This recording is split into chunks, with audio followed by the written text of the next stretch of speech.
like a great group of panelists, especially doing the pre-sessions. We got to hear some great stories, and I think we'll as the theme of today's session is from Monolith to Mosaic, repainting the Asian diaspora.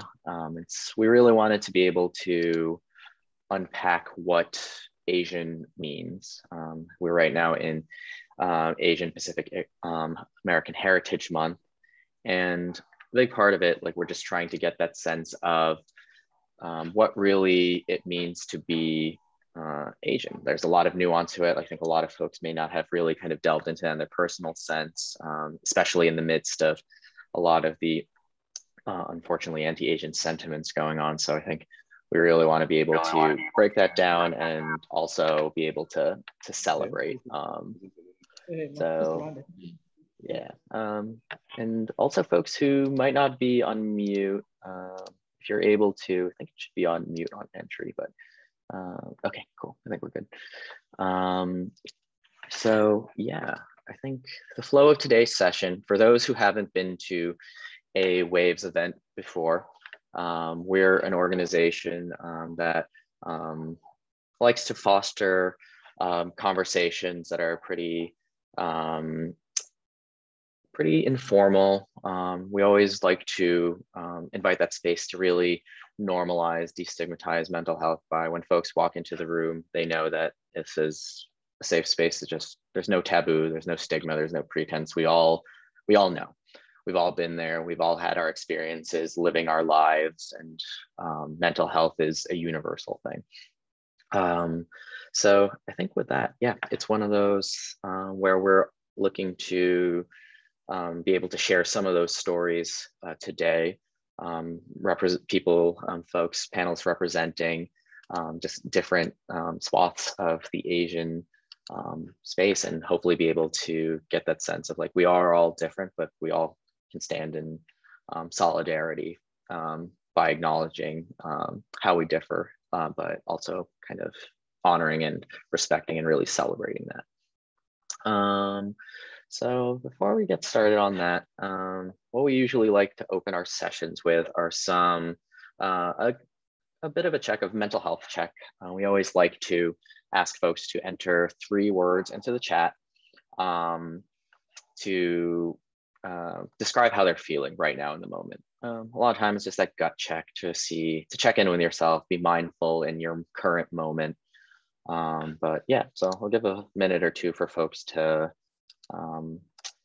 weigh in on that.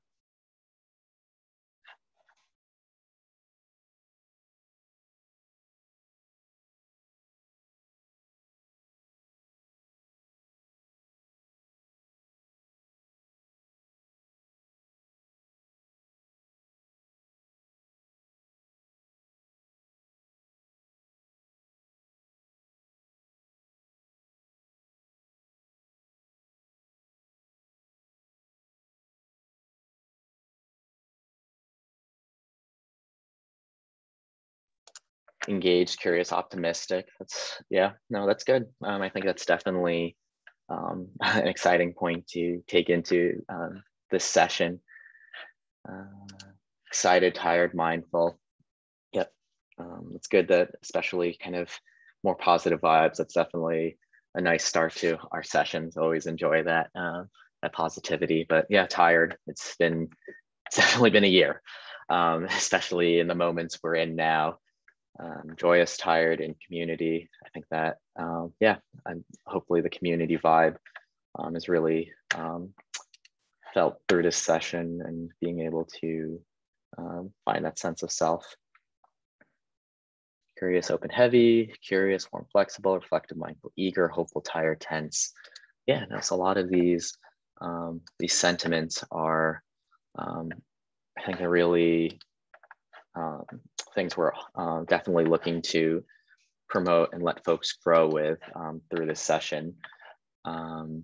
So yeah, I think, let me see.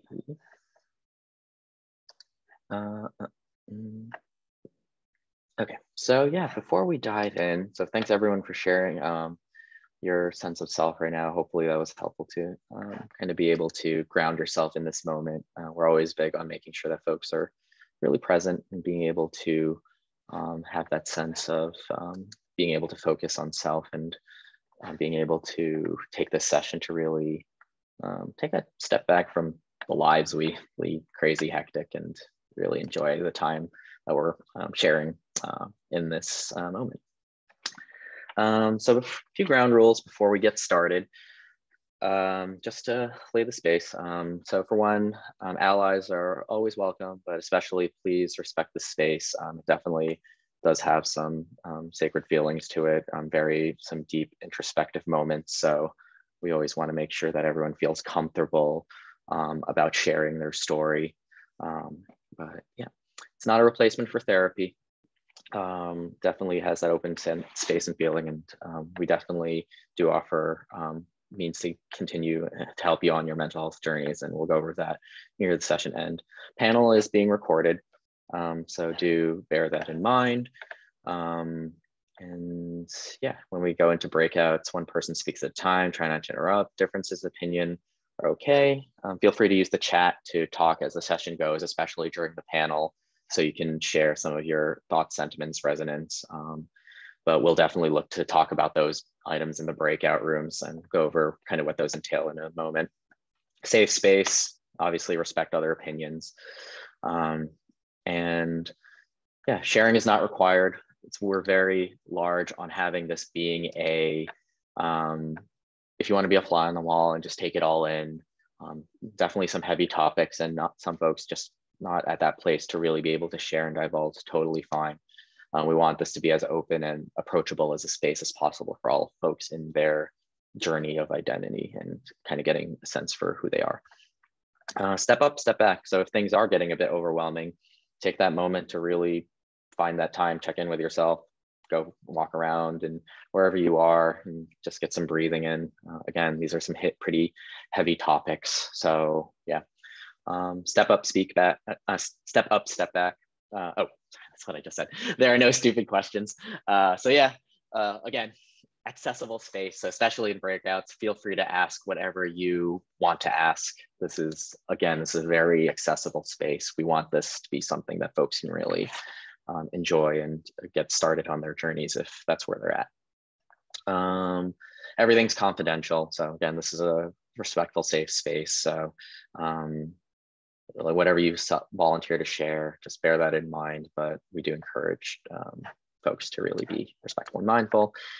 And yeah, always practice self-care, eat something, drink water, go to the bathroom.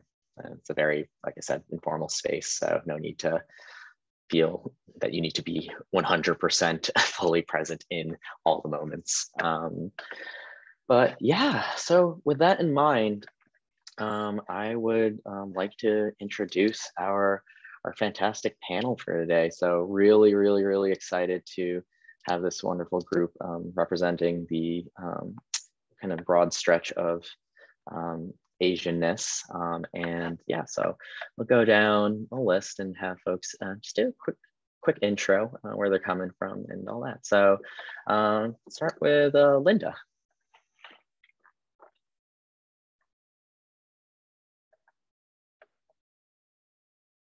Linda, I think you might be on mute. Oh, do I have everyone? Okay, good to know. Let's see. Try now. Oh, do I have to test it? This is new. I've never had to unmute people before. Okay, that worked that time. Thank you. Oh, okay. All right. Let's see. It's having all kinds of funny things today. Yeah, it's the day of techno kerfuffles. So hi everyone, my name's Linda Tai. I was born in Vietnam. I was raised in Australia. These days I live in Fairbanks, Alaska, on the traditional lands of the Tanana Athabascan peoples. I identify as generation 1.5 refugee. So my family are Vietnamese boat people, and I left Vietnam at the age of 2. We survived that journey, lived in a refugee camp, and then were sponsored out to Australia under a pilot rural resettlement scheme. As a result of that early childhood trauma and being raised by traumatized parents, I struggled in my adult life with PTSD, with depression, with codependency, with sex and love addiction, with substance abuse issues. And in working through all of that, I now these days work as a licensed social worker and work with the Indigenous population as well as with anyone who lives here in Alaska, in working through the aftermath of intergenerational trauma that impacts us as children and the ways in which we move through the world. Awesome. Thank you for sharing, Linda. Next, we have Mung. And you should be able to unmute yourself now. I think I checked it. So hopefully, fingers crossed.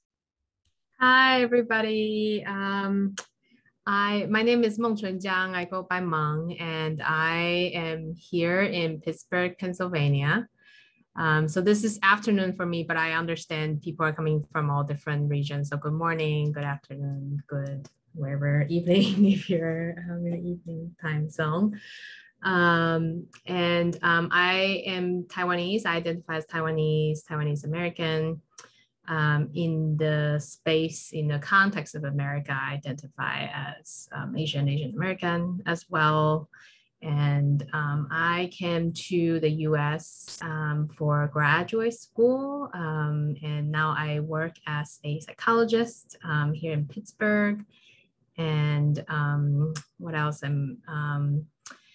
I do also a lot of, in my role as psychologist, I do clinical work. I work from a trauma-informed psychodynamic perspective. And I also specialize with working with people of diverse intersectional identities, particularly people of Asian American descent.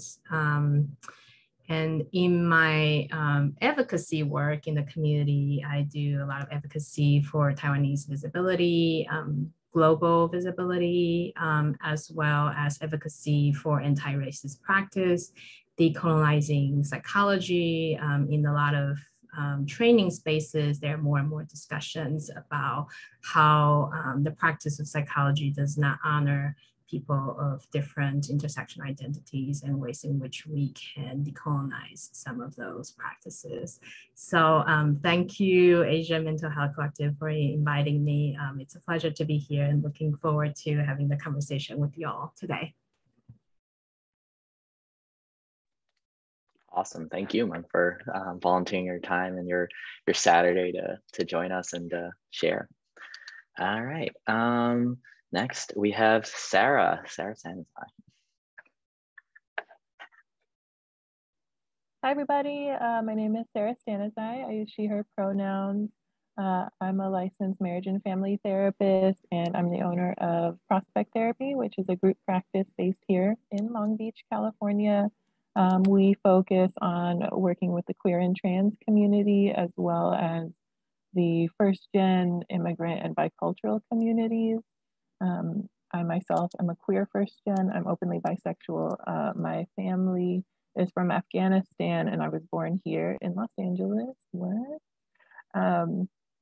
The focus of my work has always been on the kind of the in-betweeners and the people who, for one or more reasons, feel othered. I'm really interested in identity development and how that impacts our relationships. And I talk about my own identity development as, of course, this like ongoing journey, but the Afghan part of my identity has been the most meaningful in terms of, you know, we all go through that experience of loving and hating that identity in American culture that we grow up in. And when I really embraced that, it allowed me to embrace all the other parts of my identity and experiences and traumas and other things that I've been through. So that's really what I focus on helping my clients with. I can keep going, but I'll wait. I'm glad to be here. Yeah, there'll be plenty of time. We have a whole wonderful session ready for that. So, and yeah, lastly, Ryan Alexander Holmes. Hello, everybody. I'm glad to be here. I'm Ryan Alexander Holmes. I'm an actor and content creator. a lot of my content focuses on being multicultural because I am Black. I am Black and Chinese Taiwanese. Just want to be specific there. A lot of my content revolves around being multicultural and the power of multiculturalism, right? And I use comedic storytelling. I talk about my family. My father's an African American from the South, the dirty South, and my mother is from Taiwan.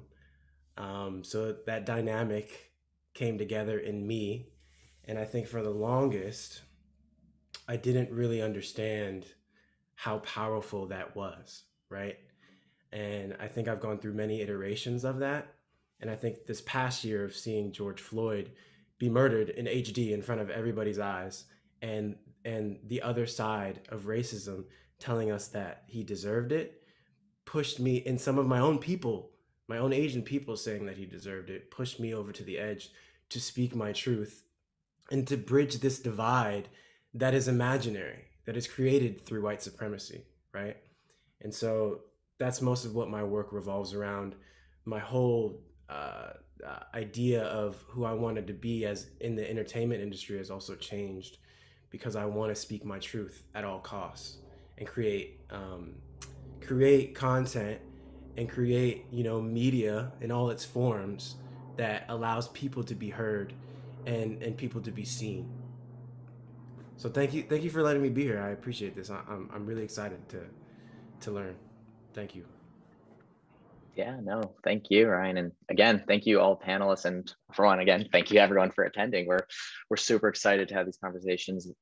And yeah, as I mentioned from the pre-panel, definitely some fun conversations we're about to dive into. But I guess on that, yeah, Ryan mentioned kind of that background of being Black and Asian, Blasian, and kind of having to figure that out for yourself, what that means. And I know you mentioned, yeah, that emphasis on being Black and Chinese Taiwanese, but even getting to that level, I think with you mentioned in your background that just the fact that you have those multicultural identities, and it's hard to even get delved down into that, going with the theme of the monolith again, of just like Asian is already a huge space, but then going into deeper between Chinese and Taiwanese, and then Taiwanese in and of itself. So I'm curious, kind of like, how has that influenced your development of self?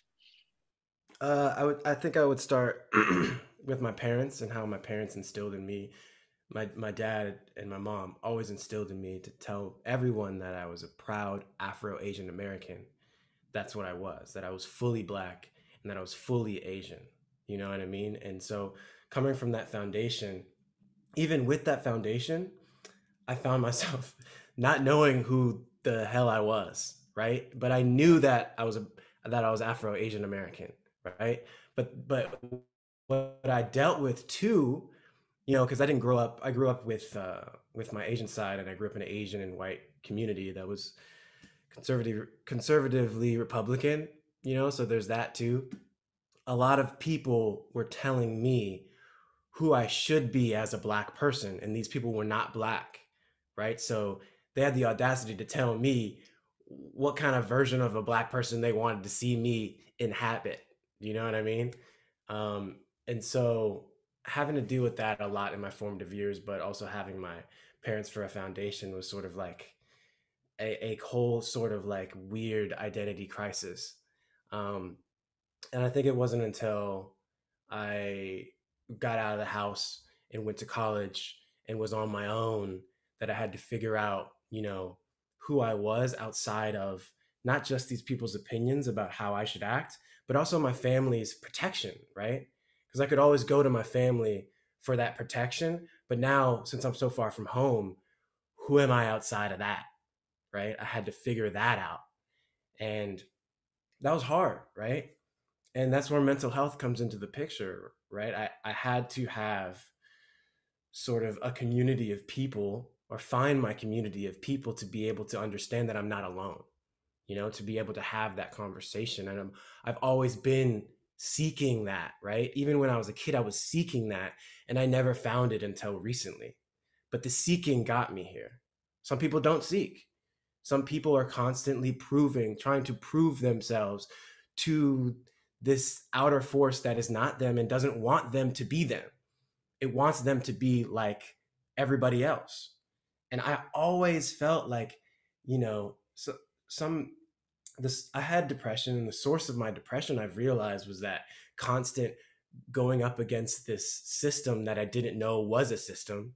And I didn't know that I was going up against it, right? It was like I was fighting an imaginary ghost that I didn't even know I was fighting, until, you know, I found my community, and I found my community speaking my truth, right? So to answer your question, I know it seems like I'm all over the place, but to answer your question, like, when it comes to self, sometimes you don't even know that there are things that you don't know.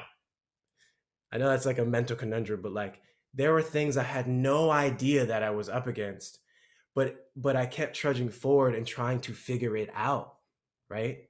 Just kept trying to figure it out. And you will be around people who are trying to figure it out too. And then you'll constantly get to a new level, right?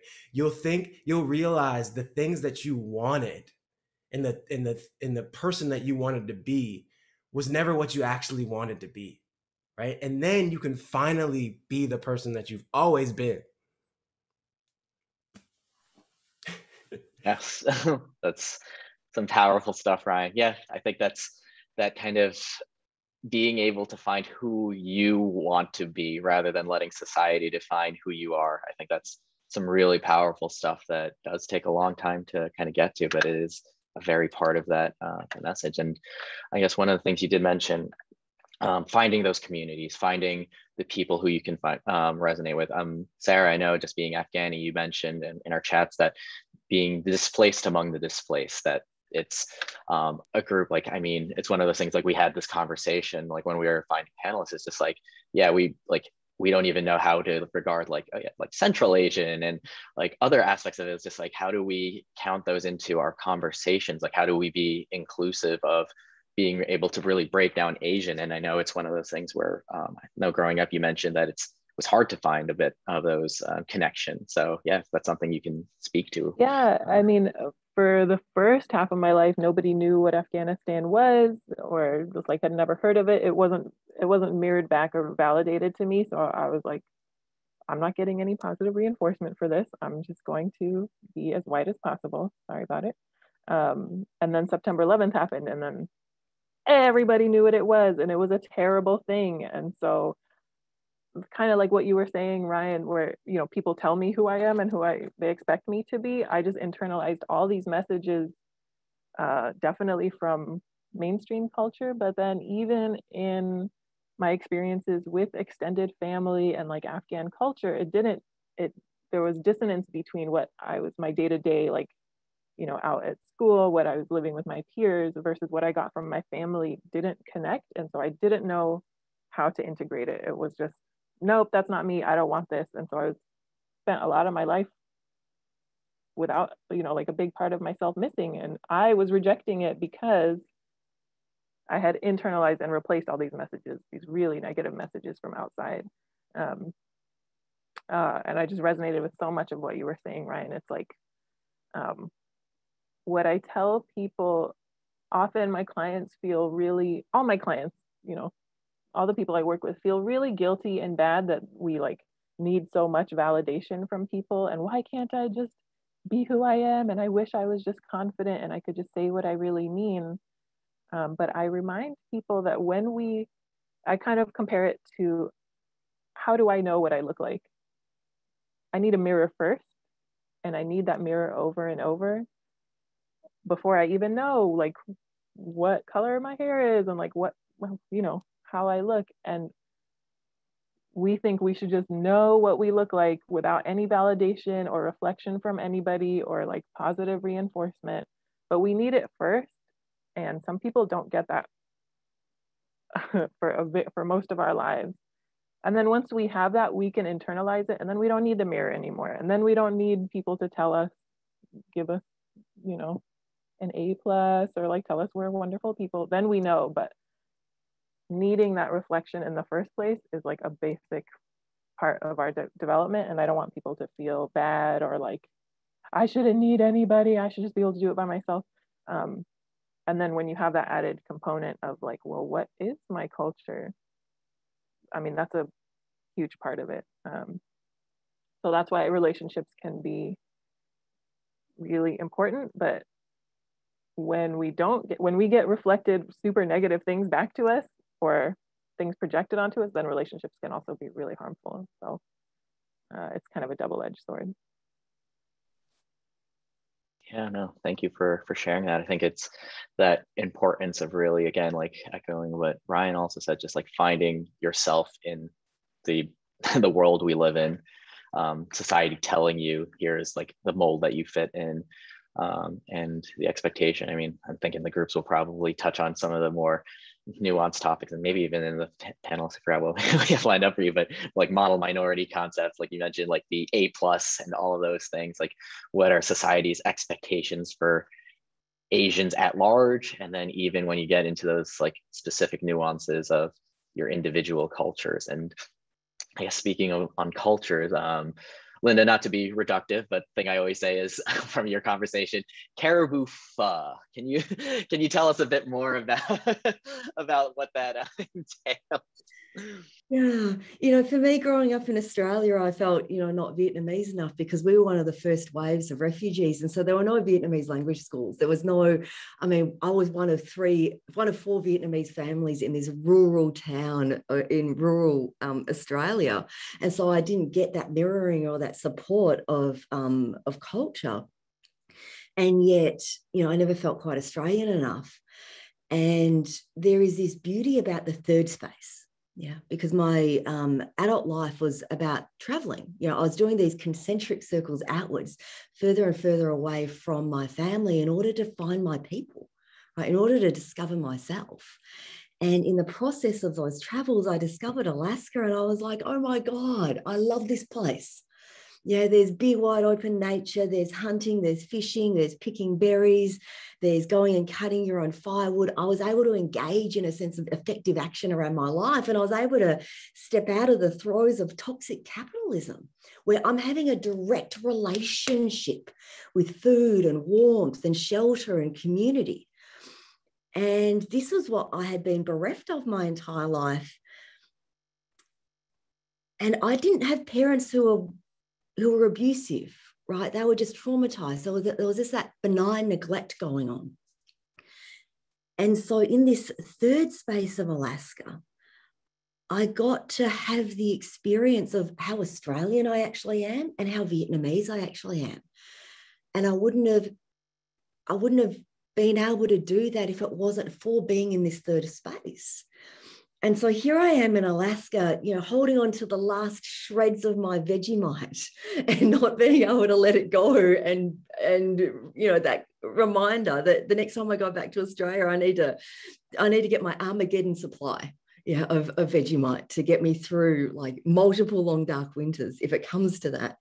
And at the same time, back then, this was 2004. So I'm 27, Alaska, not so many other Asian people. And yet there was one Asian store and it was run by a Filipino family. And I'd been living in Alaska for two years by this point. I remember like crying, right? The food of my people. And no matter how disconnected I felt from my own people, there was just something about taste buds. There's something about the juices that were around when I was floating in the womb that I know through every single cell of my being. And so I began making caribou pho and moose rice paper rolls and wild duck curry and, halibut and salmon, dishes that were that reminder of who I am and where I've come from.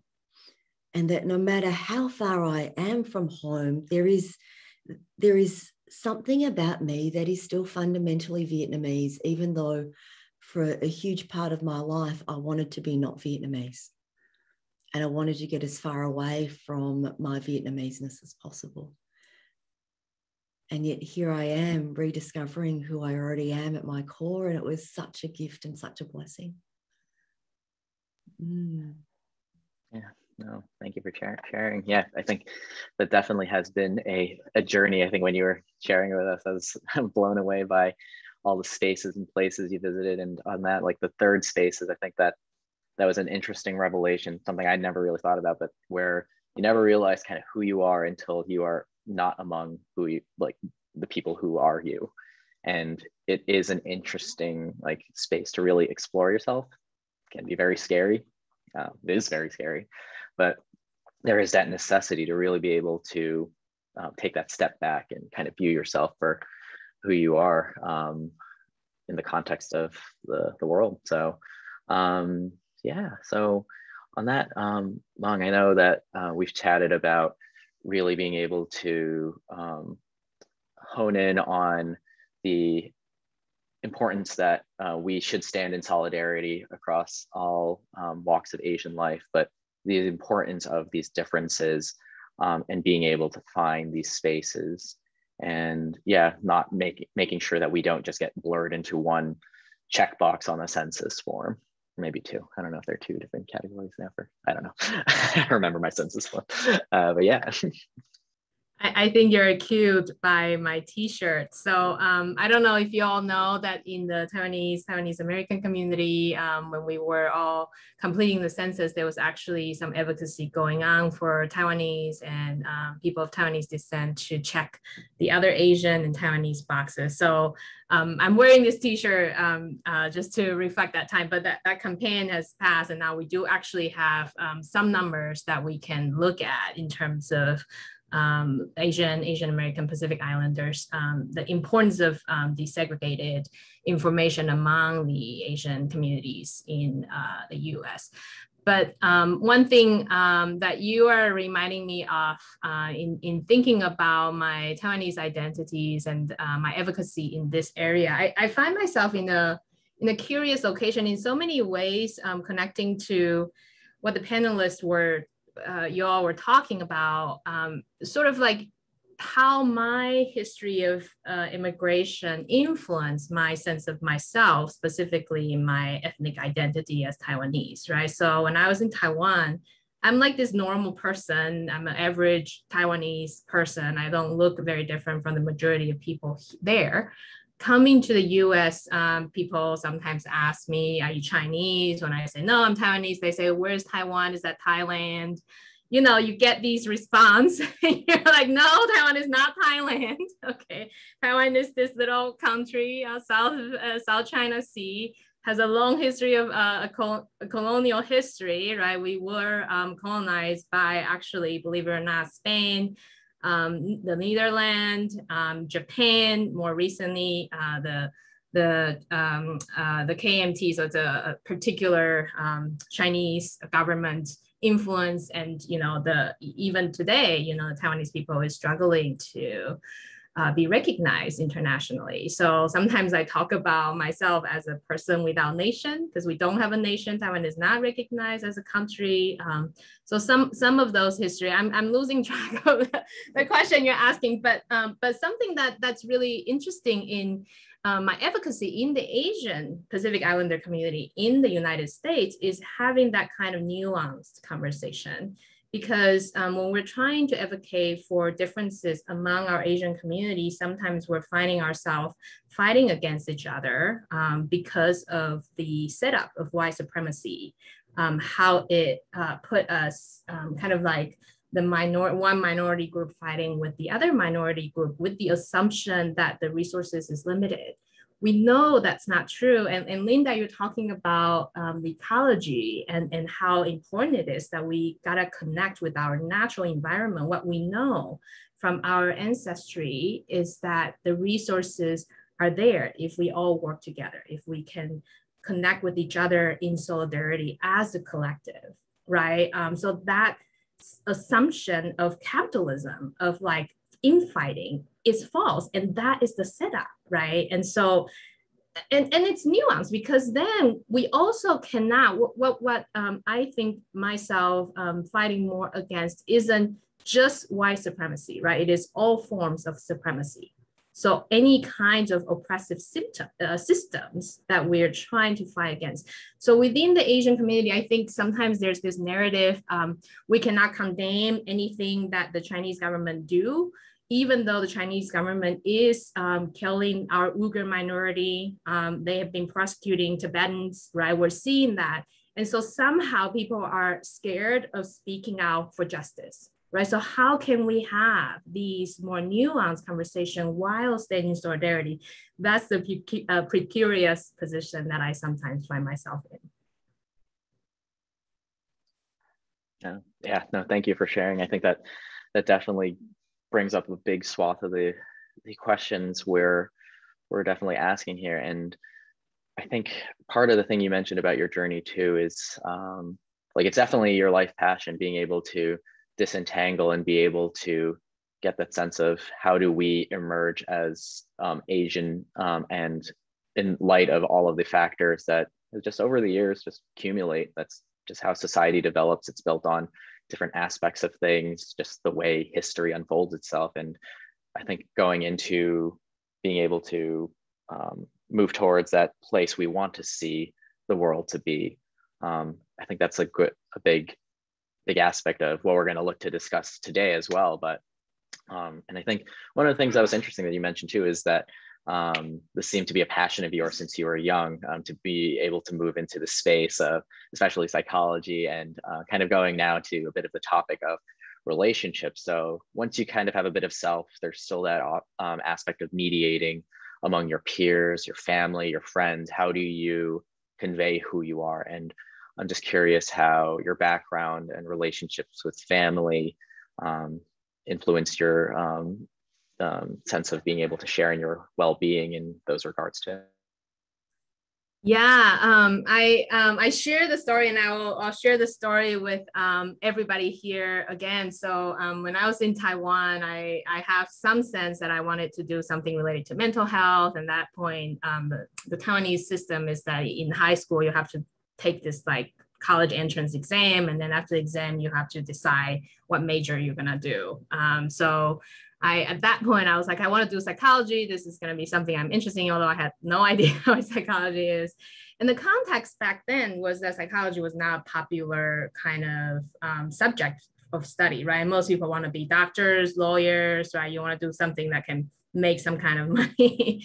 And so my advisor in my high school back then was like, oh, no, Mong, like you shouldn't do psychology. You would become nothing. You will make no money. Everybody will laugh at you, right? So he was like quite, and I think it's coming from like concern for me, right? So he's thinking that I seem smart enough. I can probably do something nice with my intelligence. He didn't want me to do something that in his mind was not useful, right?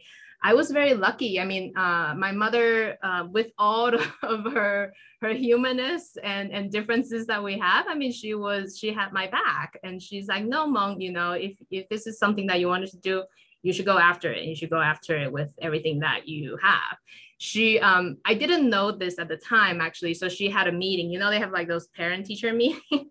She had this parent teacher meeting with the advisor, and then she told him off. She's like, no, you don't get in the way of what my daughter wanted to do. So, you know, to this day, I still really appreciate it. Now in my current work with the younger Asian American here in the US, I find that not everybody has the kind of mother that I mean, she has a lot of faults. So don't get me wrong, she's not just like one dimensional, she's a complex person. Everybody probably know that, right? But you may have to struggle to find support, either from a mentor, either from potentially a peer, maybe in the Asian Mental Health Collective, right? And so that kind of community support, that kind of relationship of support is gonna be so important, and that's gonna take you really, really far. Even in at this point of my career, I have, you know, a lot of credentials and different things, right? But still, I find what's most valuable is the relationships that I build in my professional community, with the people that I can consult with you all, like, especially in the advocacy work, you definitely need that kind of collective, right, group, because you can't do this work alone. The structure is so strong. If you don't have that kind of support, it will be really hard. especially for our young people, as you are still in the formative years of your identity, thinking about who you are, finding out who you are. And I'm still finding out who I am, figuring out different things that I care about, right? And that changes with time. I think having that kind of support in solidarity is going to be so important. Yeah, no, thank you for sharing that aspect of your history, and being able to, I think family, obviously, especially in Asian cultures, is a huge factor. I mean, I know we all know that there's definitely the support, but there definitely can be those pressures, and just being in that space, sometimes you might not be able to, going back to that sense of self. But Sarah, I know that's one thing that come up in our conversations about leaving that 10-mile bubble. So yeah. Yeah, I was just thinking that something I say a lot, something that happens when we are children of immigrants, you know, we're a different person at home with our family than we are out in the world, especially in the, like, you know, formative, really awkward, awesome junior high years, but even beyond that.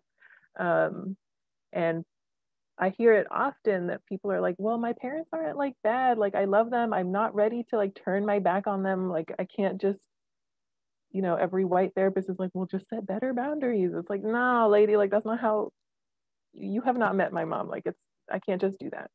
And so we have this push pull. And what I remind people is, you know, our parents hopefully, you know, want us to be successful. They often have like a pretty narrow view of what that means to them. But we go out into the world and we learn all kinds of ways to be successful that, you know, I don't need to remind us all of the like collectivism versus individualism.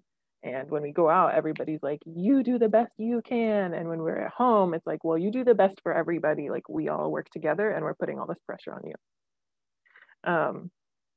And so when we go out and we find individual success, say by, you know, choosing a career that we really like, or getting into a relationship that may or may not be in the same culture or like what our family expects, like, we think those make us happy and successful. And when we bring it home, it's not one of those three things that our parents want for us. So they just don't register it as like, well, what do you want? Am I supposed to be proud of you for this? Like, I don't know. This isn't what I thought, so I don't know what to do with this information. And to us, it's like, you don't understand me. You don't want me to be happy. Like, I don't know what to do. And they, you know, I'm being very general. Of course, everybody has their own experiences, but they are like, we bring home things that we think like we're going to get all this praise for, and it doesn't register as like a successful thing. So it's not that they, of course, don't want us to be happy or anything like that. They just don't realize like, oh, that was something I was supposed to praise you for. Okay. And so if we can help families like get closer and closer to the same page, like, oh, this is what I meant by that. Like, this was something I really wanted you to be proud of. Then they're like, oh, okay, well, you're still going to need to do these three things. So it's definitely a negotiation, but if we can cut down on the misinterpreting, that can really up the quality of our relationships. And on the other side of that, if it's not going to happen, then you do need to give yourself permission to get it elsewhere. Yeah, no, I think one aspect that you mentioned about the immigrant culture of, I think there's definitely that mismatch of that miscommunication of just different values from growing up. I mean, I know my parents just grew up in a whole other country with a whole other set of values, and just being here, like, I mean, I share some of those values, of course, just by the way I was raised, but also have a ton of those Western drives to it. And it's like, yeah, like that praise is just like very like, oh yeah, like you want to keep striving and keep moving up, but that's not quite a big thing in my family, at the very least. So it's mediating those balances and relating kind of those notions. And I guess on that, actually, Ryan, I never inquired, but in terms of your parents, I think, what is the, like, I guess, your level of acculturation, like in terms of how long, like what do you count yourself as a generation Oh man, I guess I would be first generation, not immigrant, but first generation Asian American. Do you know what I mean? Right. And sort of with that is like, you know, and most of my friends growing up, their parents were, they were the same, right? They were first generation Asian American. And a lot of that tiger mother stuff starts to hit you. You know what I mean? My mom wasn't really a tiger mom. My mom's in the chat, by the way. She's Daisy Holmes. She just dropped some gems, just letting everyone know. My mom wasn't really like a tiger mom because of sort of the acculturation of both the Black and the Asian sides coming together, right? But my dad was definitely a militant father, and he had to sort of be that way in order for him to be successful in this country, you know? So when you ask about my acculturation, it's a mixture of both those things. It's the best of both those worlds, right? To be able to have that sort of grace and that how do I grace. I err on the side of saying politefulness, because politefulness can sort of be a fault at certain times when someone's disrespecting you and you're being polite to them. So I don't really mean it that sense, more so grace from my immigrant side, right? Of navigating this American, oftentimes very racist space with pride and grace. And then, you know, also being Black and understanding that like people will just disrespect you because that's how America works. We are in this system where they devalue Black people, right? And even if you do not understand that you're devaluing someone who is Black, it doesn't matter because that's how we are taught and that's how we are all conditioned in America. So my dad taught me that. He's like, you are Black, you are Asian. People will treat you any kind of way, but do not allow that to make you decide how you're going to treat yourself, you know? And so that in short, that's my acculturation. And I think embracing those two worlds as one and not allowing people to say like, well, you're just this and you're just that. And I still get that every day in my comments, you know? And I've come to a place where I could just laugh at that now because I'm just like, you don't get it. Like I'm dope. And I'm living a dope life. And I love myself. And when you say that to me, you're just giving me ammo. You know what I mean? And I will put those people on blast. And they will be held accountable for the things that they say. And most of the times they go private or they delete their comment. And it's like, because I used to be like, you know what, I'm gonna be polite and respectful and I'm not gonna put them on blast. And I'm just gonna, you know, be the betterment. It's like, no, man, you said something, you said it out loud. So I'm gonna use my platform to amplify your voice, you know, and then you're gonna see how people react to the thing that you think is the truth. You know, yeah, that's my acculturation, you know. And that's some powerful stuff, man. I mean, I think that being able to leverage that and be able to turn that around, I think that aspect of like, yeah, very meek Asianness, you know, just be like, oh yeah, like, you know, I'll just let it brush by. I think that's definitely one thing we as a whole definitely do grapple with. But yeah, no, like looking at the chat, I'm dope. Self-love, yeah. I think we all could take that. That's all something we should all, in general, always take home. But yeah, no, I think that's some great insights into. I'm glad to hear you were able to kind of flip the script on that one and be able to take people who are trying to invade your space and be like, you know what, I'm gonna I'll let you know what's what you're saying. Not in your house.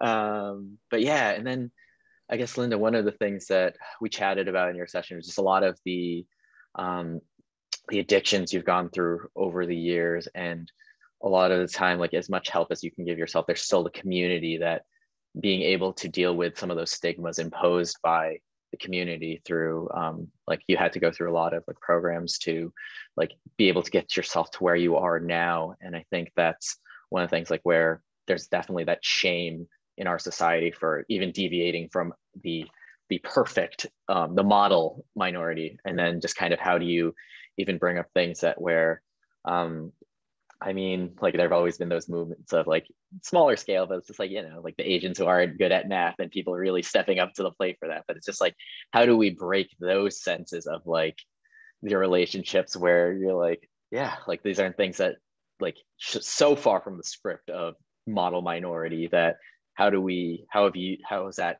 kind of affected how you've had to go through your experiences? Where do I start with all this? To me, there's this aspect of class that I don't think we've talked about yet. And like my dad had a 6th grade education, my mother had a 9th grade education, and they wanted the best for me based on what they knew from their own worlds and their own lives, which was go to school, study hard. Yeah. And somewhere in amongst all of that, I needed to get away from my family. And I also needed to get away from a culture within which I already felt marginalized and that I didn't belong. And so everything was like a petri dish that had set me up for addictions and compulsive behaviors. And what I learned along the way was that to be seen and to be heard and to be known is a function of groups. It's a function of communities. Yeah. And yet, what do you do when your original and very first experience of group and community, which is family of origin, wasn't necessarily something that set you up to be able to turn towards others for community, for solidarity, for a sense of collaborative and mutually growing identity development? Yeah, and that was me. And so I needed to get very far away from the identity that was lumped onto me. Yeah, through my social identities and cultural identities, in order to have that experience of empowerment through disengagement. Right? Empowerment through being able to say F you, all of you. And despite all the things my parents didn't do, I ended up with that, which kept me going. I kept seeking, as Ryan said earlier. I kept trying to figure it out.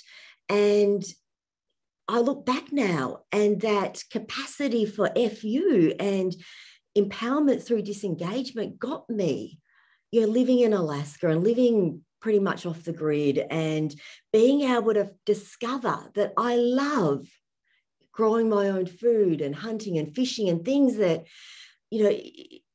that amongst popular culture as well as Vietnamese culture, they're not considered very worthy of. And yet I find community. I find a bunch of other redneck hippies who smoke pot and go F you to the system. And I feel this sense of belonging. And yet eventually, right, what happens is that which I use to avoid my pain ends up becoming the source of my pain. Yeah. And what I realize is that it's not so much the drugs, the alcohol, the codependency, the sex and love addiction. It's actually the mechanisms of avoidance and control and denial. And so I end up finding myself in 12-step groups, in NA, in AA, and I find a sense of community within there, and I don't see any other Asians. And on a certain level, I'm so grateful for that, because the shame that I had already internalized about who I'm not supposed to be would have amplified and caused me to not participate in 12-step groups if there were only other Asians there, speaking for myself. Yeah. And so it's taken me a lot of work to actually come out as, a Vietnamese person who did the wake and bake for a solid decade of my life. Yeah, as an Asian person, where I've been self-employed since the age of 24, but that's because legitimately I would have killed myself if I had to force myself to continue operating within the oppressive dynamics of work 8 to 4 every single day for 48, 50 weeks of the year. I had to find another way. And so that seeking was fueled by this sense of imperative for survival. And finding other people who are also neurodivergent, who also had to disengage and fall off the face of the earth in order to survive, so that we could find other people who also get what that's like, was part of that journey of healing that was available to me. And then at some point I feel this sense of connection in community, because the opposite of addiction isn't abstinence, it's connection. I then realized the big scam of it all, right? Which is that the messages that we get given by popular society is that you go find that one special individual other who will know you, see you, hear you, hold you, and be your one and truly everything. And that is a function of groups and a function of community. And when I allowed myself to be held and heard in community, I then alleviated my one beloved other of being the person. And then there was now space in our relationship where I can then emerge more fully as myself, and so could he.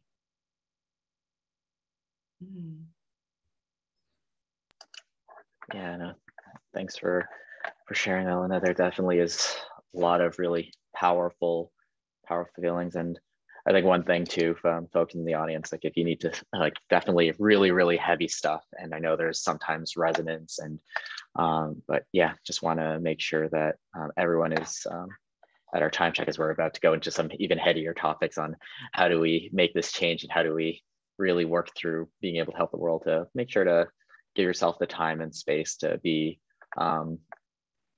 where you're feeling good and comfortable. So, but I guess on that, like one of the things that was mentioned in terms of like these systems in place, we live in systems. That's just how it works.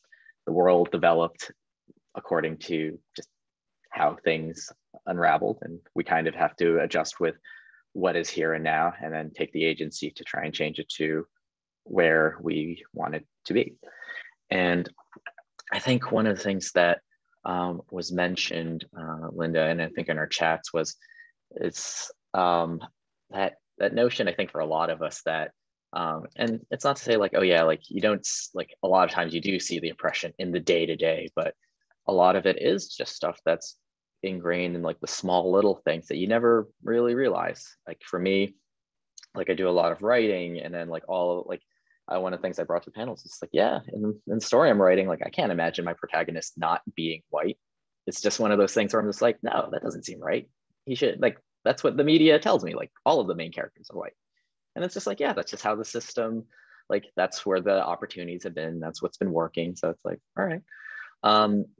But yeah, I think that's been a notion that, where it's just like, yeah, a lot of us have always, all of us have been always looking from the outside in and saying like, oh, how do we be the ones that are what society has as the standard, the expectation, the on the pedestal. But I think that's definitely something that requires a ton of unpacking. Obviously, we're not going to get through all of that in a single session, but I mean, I think these are hopefully the conversations that move that needle. And I know, Mung, that this is a topic near and dear to your heart and the work you do on the daily basis. So I guess to provide some grounding, would you be able to talk a bit on this space and like kind of like where we're at right now and what you've found in your research? We're talking about the system of white supremacy. Is that what we're on to now? Yeah, no, just the societal structures. Yeah, taking it macro, taking it to we're going global. Yeah.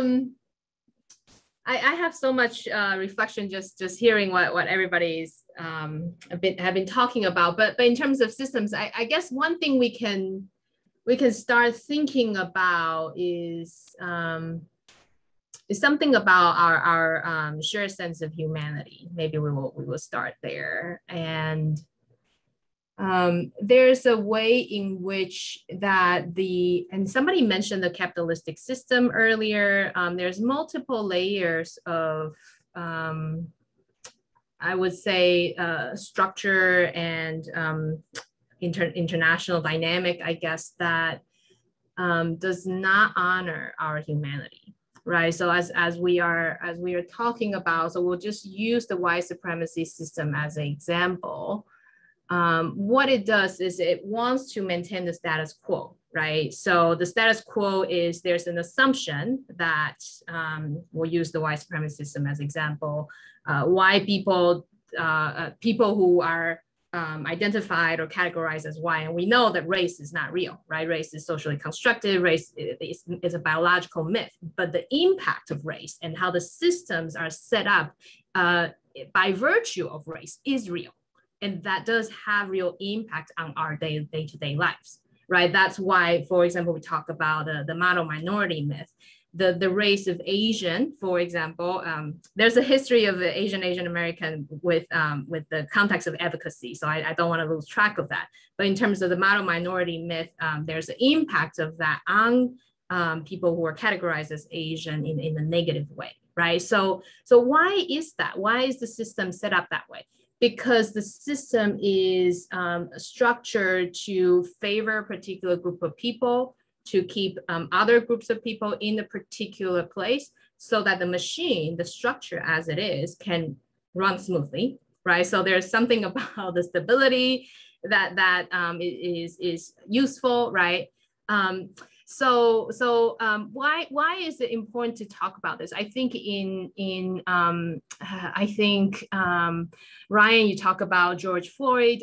All of us this last year, we're all aware of what white supremacy can do to our humanity. It keeps us disconnected from each other. It keeps us disconnected from our internal humanity, our cultural heritage, our sense of identities, our connection with who we are, our connection with the environment, right? It has a lot of impact actually with the current the global warming crisis as well, because of some of the structures that it's being set up. But it has some outcome that favors those in power, right? So in some ways, it's kind of like a well-oiled machine to maintain the status quo. And so to know that is useful for us to know how we can reconnect with ourselves, how we can reconnect with our community, reconnect with nature. This morning, I was just out planting my lettuce, and that was really, really useful for me, actually very good for my mental health, and to remember our humanity together. So I don't know if this is where we're going with this, Christian, but that's what I'm thinking about. So I think it comes back to whether or not we can find a way to connect with our humanity, hence each other, in community, in the collective. Yeah, no, dead on. That's exactly where I think that notion of connecting with our humanity, I think that's a really powerful way of thinking about it. Like, how do we connect with, I mean, because we're talking about societal macro scale at this point, like how do we connect with folks who, I mean, the big thing I always mention is lived experience, empathy. You can never experience what anyone else has experienced. And as this session has illustrated, so many factors inform how we've developed, and no one will ever be able to experience that one life you've lived. And I think it's hard to understand those different aspects. And I think we definitely all have that shared humanity, and there are aspects we can all resonate with. And it's kind of how do we create that space to move towards connecting in that way and being able to understand each other, again, being different, but still being in solidarity with even humanity as that whole. So again, huge macro scale questions. We're not even getting, we'll go maybe an inch closer to looking at that. But yeah, I think there are definitely avenues. Everyone has their own means and ways of being socially active. I mean, I think for me, I've always been the type of person who's just like, oh yeah, like I think I'm happy people are going on the streets and protesting and marching out, but I'm definitely more of oh, that's kind of a lot for me. Like I'm very insular, but it's one of those things where I try and do what I can to at least I don't know, reach out to communities, read things. There's so many ways to be socially active. And I think that's one of the big things is like, how can you find a way that fits who you are as an individual as well to really connect with that humanity. And I know, Ryan, that's been a big part of your life as a content creator and actor. So curious kind of like how your work is being able to let you find that outlet that's unique to you. I think the most important thing is, I think Linda talked about it, empowerment through disengagement, right? When we talk about community, I had to detach from everything to be a community of one first, to understand what my truth is in order to give that truth to other people, right? As opposed to telling the Asian community or the Black community or the world what I thought they wanted to hear, you know? And that's what, and that's where I've arrived to, and I'm constantly arriving there, right? I think people need to understand that they already have everything that they need. They already have their truth. They just have to find the confidence to say it and risk being alone and standing alone, right? And what's ironic is that when they do that, they find the community that they wanted all along. You know, I think Linda talks about like going to Alaska, and that's where she found her. The isolation there made her really understand all the things about herself that she loved. For me, my Alaska is just my apartment during quarantine, so like it could be anywhere, right? It's really the mindset that you allow yourself to have to get there. And also going macro, I just wanted to say, in terms of this white supremacy paradigm that we're talking about, I hear a lot of Asians being attacked for accountability, and other Asians attacking other Asians about accountability for their process and their role in this process, right? But I think that decolonization in and of itself is accountability, right? I think embracing your culture that you've been taught to hate, that you've been conditioned to not embrace, is accountability, right? And I also think that Asians that attack other Asians for not having accountability need to also understand that that could be a part of the white supremacist model. You know what I mean? They could be contributing more pain because they're not taking into account that these Asians that they're attacking don't know that, right? They don't understand what they're doing, So there has to be empathy towards those Asians that are contributing to the hurt, because they're overwhelmed with self-hate that they don't know they have, right? So I always, when I think about these things, because I've gone through crazy just waves of self-hate and hating the Asian community, and feeling pain, and also going down the road of victimization too, of like, woe is me and I'll never get there. And it's like, none of that is real. None of it is real. And I go back to what Linda said, empowerment through disengagement. Like, who are you without other people telling you who you are, and other people's opinions about what it means to be Black, and what it means to be Asian, and what it means to be American, this, that, all these monikers of self-identity. What if you got away from all that and you're like, okay, what do I like to do? It could be as simple as that. What do I like to do if I was just stuck on the moon by myself? You know what I mean? What would I do? And what would I think about? And what would I love? So I feel like it all really comes back to self-love. And I think self-love is the most powerful thing that you can have, especially when it's not attached to other people's ideations, just yours, right? And then you can incorporate those opinions after you have done the work, after you have understood who you truly are, and then those opinions have to filter through that and not the other way around. Yeah, self-love. Yeah, it's one of those things where as it goes, like, you can't love anyone else until you love yourself. You can't love family and friends. You can't love society. You can't connect to humanity until you find that compassion for self. And a lot of that is accepting who you are, and a big part of that is knowing who you are. And yeah, I think Sarah and Linda both mentioned it. Self-love is a revolutionary imperative. You can't do self-love, start with self-respect. I think those are huge things, having that sense of self-esteem. So I invite Sarah and Linda, maybe Sarah first, to kind of like talk through some of your senses of that self-love, and being able to, has it a revolutionary imperative where it definitely is a wave, a new movement that is coming more to the forefront across the world, I'd say. So in like weird micro and macro.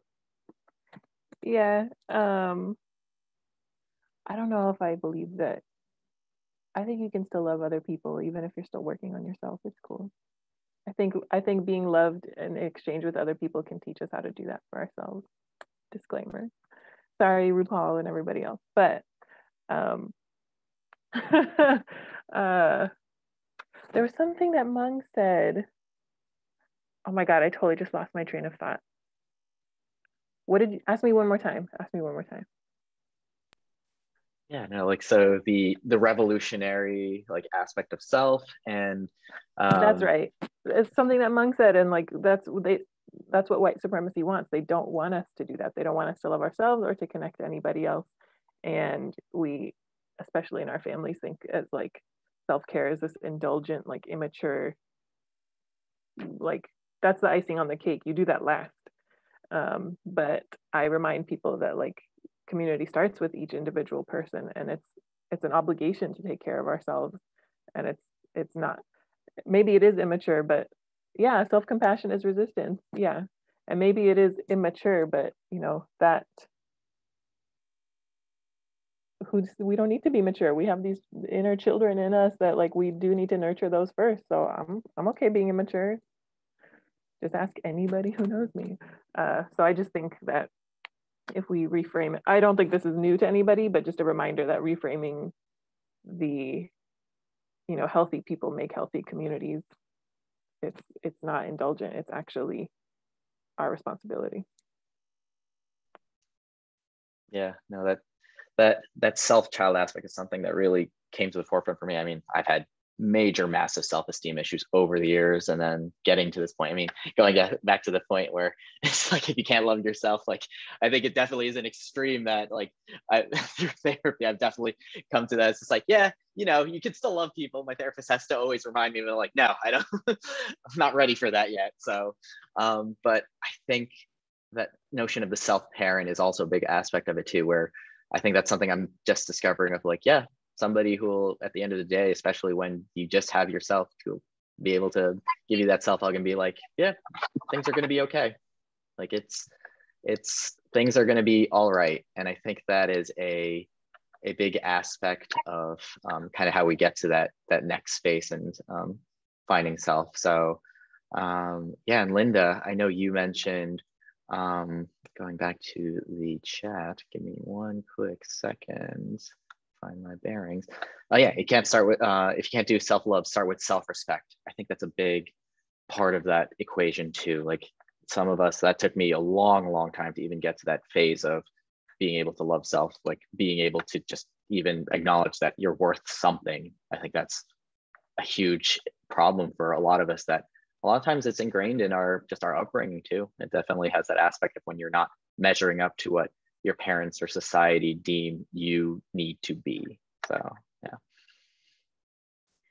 Yeah, speaking for myself as someone who experienced pretty extreme self-loathing, you know, whenever people would say self-love, I'd be like, you know, like that's for those middle-class white chicks, right? That's what those pink fluffy yoga teachers talk about. That's why I don't do yoga, because that's all pink and fluffy and a load of rubbish. And I found myself getting deeper and deeper into the throes of my addiction. And yet when I came out, I was in that dry drunk phase, right? Where I wasn't getting the fix. You know, there was this itch inside of me that I couldn't, you know, drink away, smoke away, snort away, fuck away. You know, like it was this bottomless pit inside of myself. And I come across the work of Anna Forrest, who is a yoga teacher who had a pretty serious history of trauma herself. And you walk into a yoga class and she's blasting AC/DC, right? When you walk into the room, and I'm like, I have found my person. And in her class, there's none of that pink fluffy self-love stuff. And the one thing that she said that has stuck with me all these years is if you can't do self-love, start with self-respect.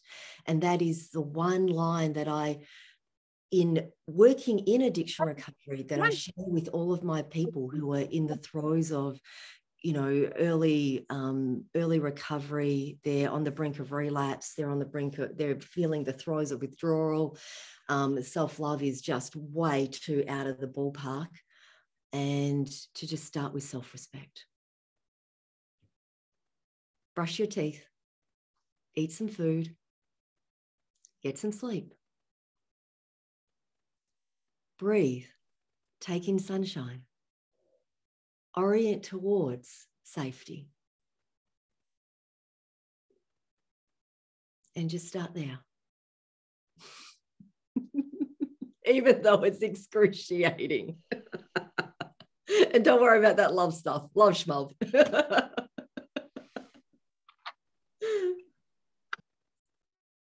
Yeah, no, that's powerful. Finding that sense of self, and like going back to like also what Ryan mentioned, like where's your Alaska, where's your moon, where are you comfortable? Like I think that in of itself it's a journey for sure, but being able to open up that space for yourself that's safe, I think it's definitely the big starting point for all of us to begin at and make our way through. So, and yeah, I think before we're kind of at the point where we'll look to move to the next part of our event. But I think if the panelists, before we break off, we're going to have everyone in a brief kind of a mindfulness session to definitely some, again, very heady topics, and it's always a lot to process.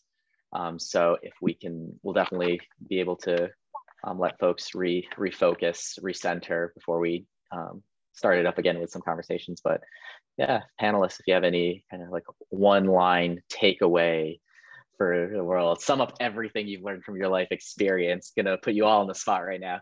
What would you say to the audience on how to, on what you've taken away from your life so far? I'll start. People that disrespect you don't deserve your respect.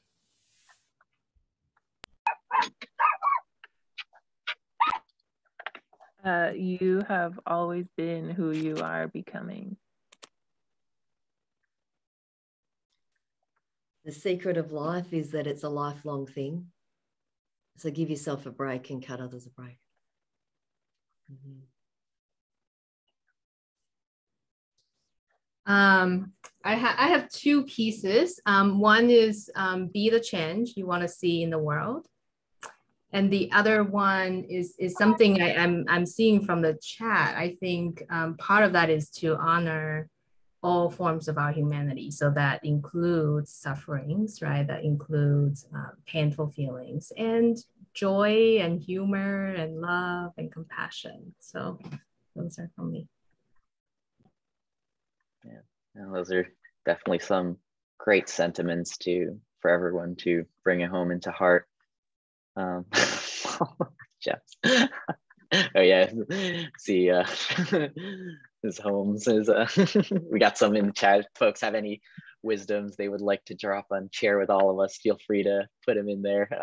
Always happy to learn and grow with each other. So, but yeah, I think with that concludes our panel portion of the session. And yeah, we'll look to start some of our conversations more in an intimate breakout scale in just a moment. And again, before we do that, before I forget, it's always those spaces, always like, if you share whatever you want to share, don't feel obligated to have to chime in and say something just to say something. This is a space for kind of, again, discovery and learning about yourself. So sometimes it is imperative to just really take it all in.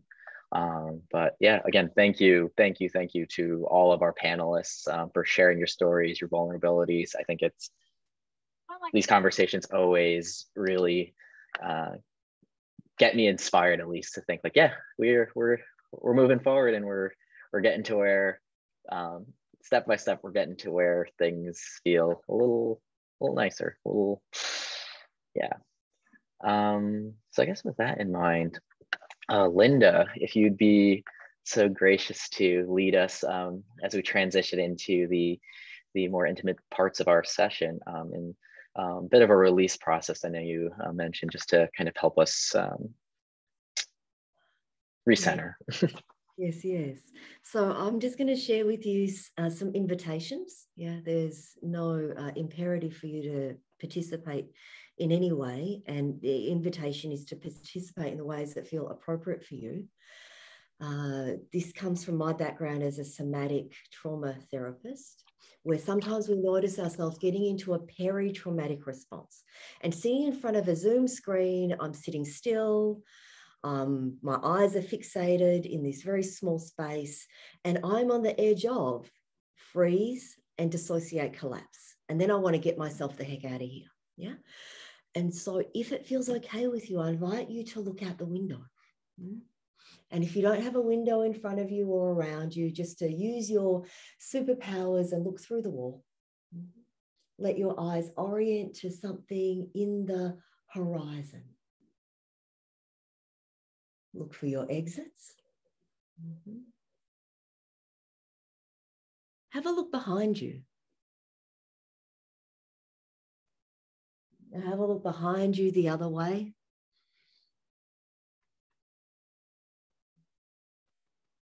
Notice the space above you. Notice the space in front of you and below you. You know, the cognitive brain says there's no danger, but the back of the brain says, oh, I don't know. And so we can notice the spaces to the side of us as a way of calming that part of the brain. I invite you, if it's okay with you, to unhinge your jaw, to scrunch your face, to flare your nostrils and bare your teeth.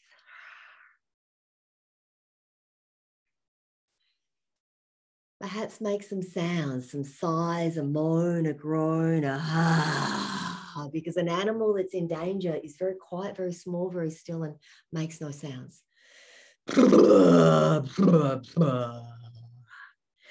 If you like, wiggle the shoulders and then squeeze the face, squeeze the shoulders, squeeze the hands, and then press against imaginary side walls that are pushing in against you.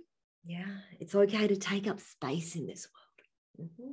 Squeezing up and in, and then pressing against the bamboo ceiling.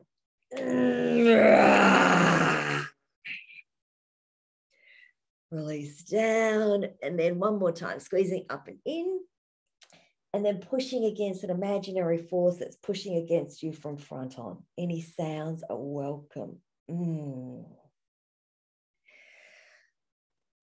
Take a moment to wiggle, wiggle, wiggle, wiggle.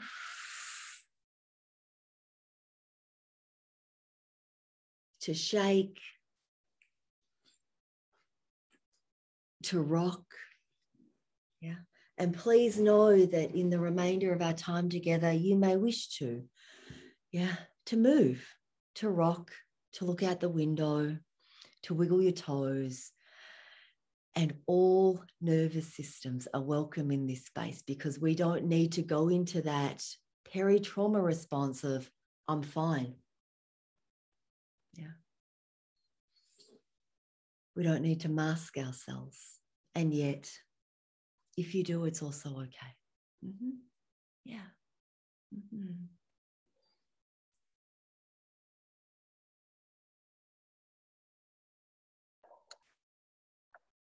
Thank you, Linda.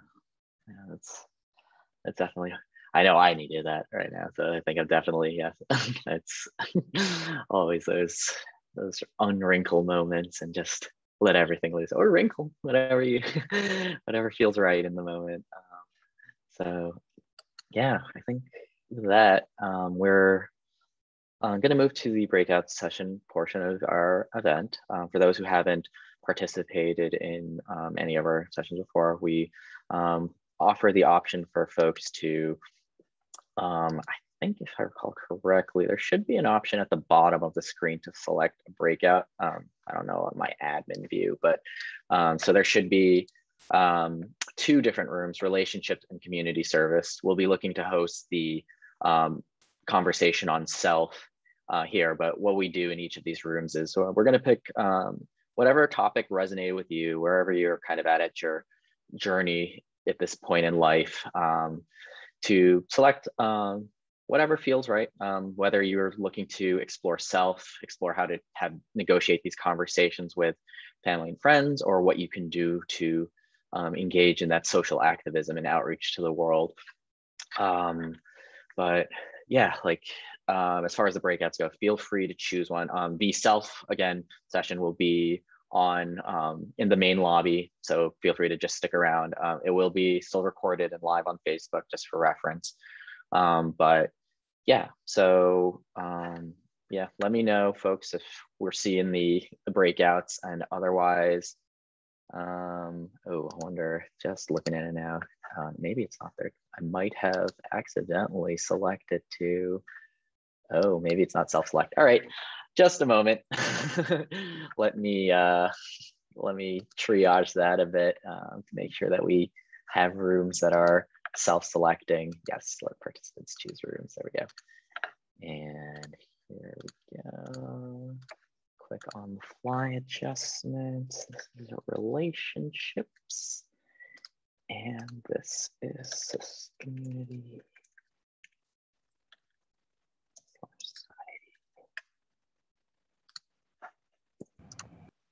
Okay, how about, do folks have the, okay, cool. Yeah, hopefully there's something that appeared where folks can drop in to an individual breakout, and we'll look to regroup back in this main room in about 55 past the hour. So well, about like 25:30, we'll send a notification that we're gonna be regrouping. It'll appear on all the rooms, but yeah, so again, we're just going to continue these conversations on wherever feels right. So with that, yeah, feel free to choose whichever breakout room is of interest to you. And yeah, we'll look to come back together again shortly. I don't know that I can choose. Oh, okay. Fine. How do I? Huh. Well, Sarah's in one of the rooms by herself. Yeah, how did Sarah go there? And then now I have a sign that says breakout room will close in 14. Yeah, I know. I'm seeing that too. Wow, everything on Zoom is just being wonky today. This is all right. Well, we will wait for it to close in 5 seconds and then see what happens here. Eric, are you able to look at the breakout rooms? Is there like an option? Okay. Okay, cool. We'll do that. And then let's see, I will close all rooms again. All right. What? Okay, this is super weird. All right, I hit close all rooms and now it,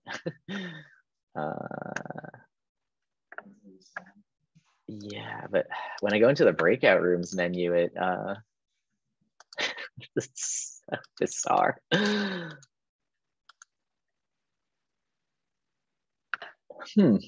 I don't even have the option to like close out the rooms that are there anymore. Well, they'll close in 32 seconds now. So, all right. So yeah, briefly saw relationships and community society. I wonder if these are, I've never seen it being like a singular room, but it looks like one person is able to go in the room and then it seems to close out. Yeah, this is, all right. Well, these are the small moments of life where, you know, we just roll and adapt. Life never goes as it is, and you know, you just take it as it goes. All right, let's see. Let us recreate the rooms. All right, let's see if Sarah is back with us now. Okay, let's try this another time. So relationships, and we will call this society. Okay. Let me see what are the options. Allow participants, allow personnel. After the call. All right, all the options seem right. All right, let us give it another go. All right, have a now.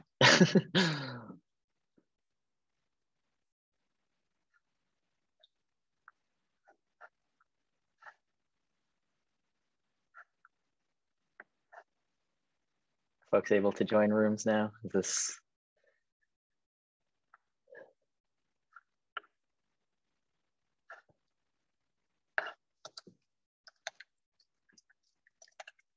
And again, if you are interested in participating in the conversation itself, we'll be staying in the lobby just so we have something for recording to keep the room on hold. So again, if you're interested in relationships or society, feel free to select the room accordingly. But yeah, we'll give folks a few moments to roll in. And again, we'll look to regroup about on the hour now. Christian, can you put me into society? I don't know how I cannot. Yeah, sure thing. Is there sending you? Okay, thank you. Yep, sending you over now.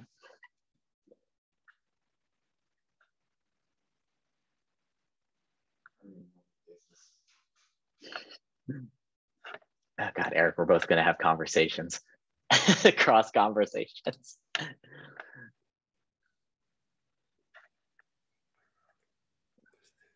All right, so is everyone here in the journey of self? And give folks we can roll in, and you can feel free to jump as you feel the need. But yeah, oh yeah.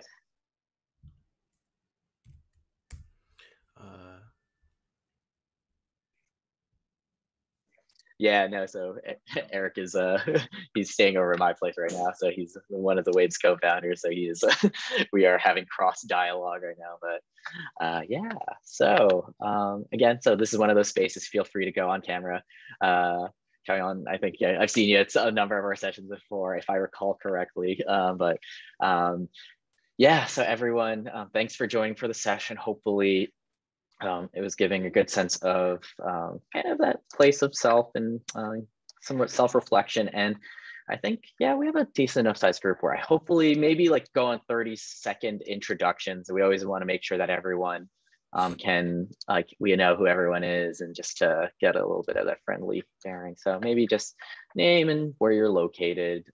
And so let's go with ethnicity, just especially tied into this session, I think would be helpful. So I'm going to pass over myself, Linda, and Ryan.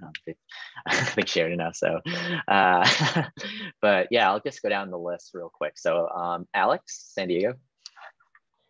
Hi everyone, my name is Alex, pronouns she, her, hers. I'm Filipino, and I was born and raised in Canada, a city called Edmonton, if you know where it is. Go I live in Oilers.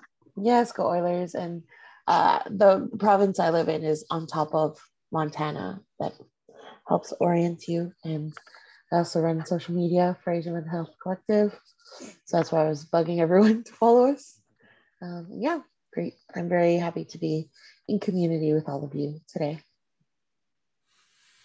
I know this isn't the community group. That's what you're looking for, Alex.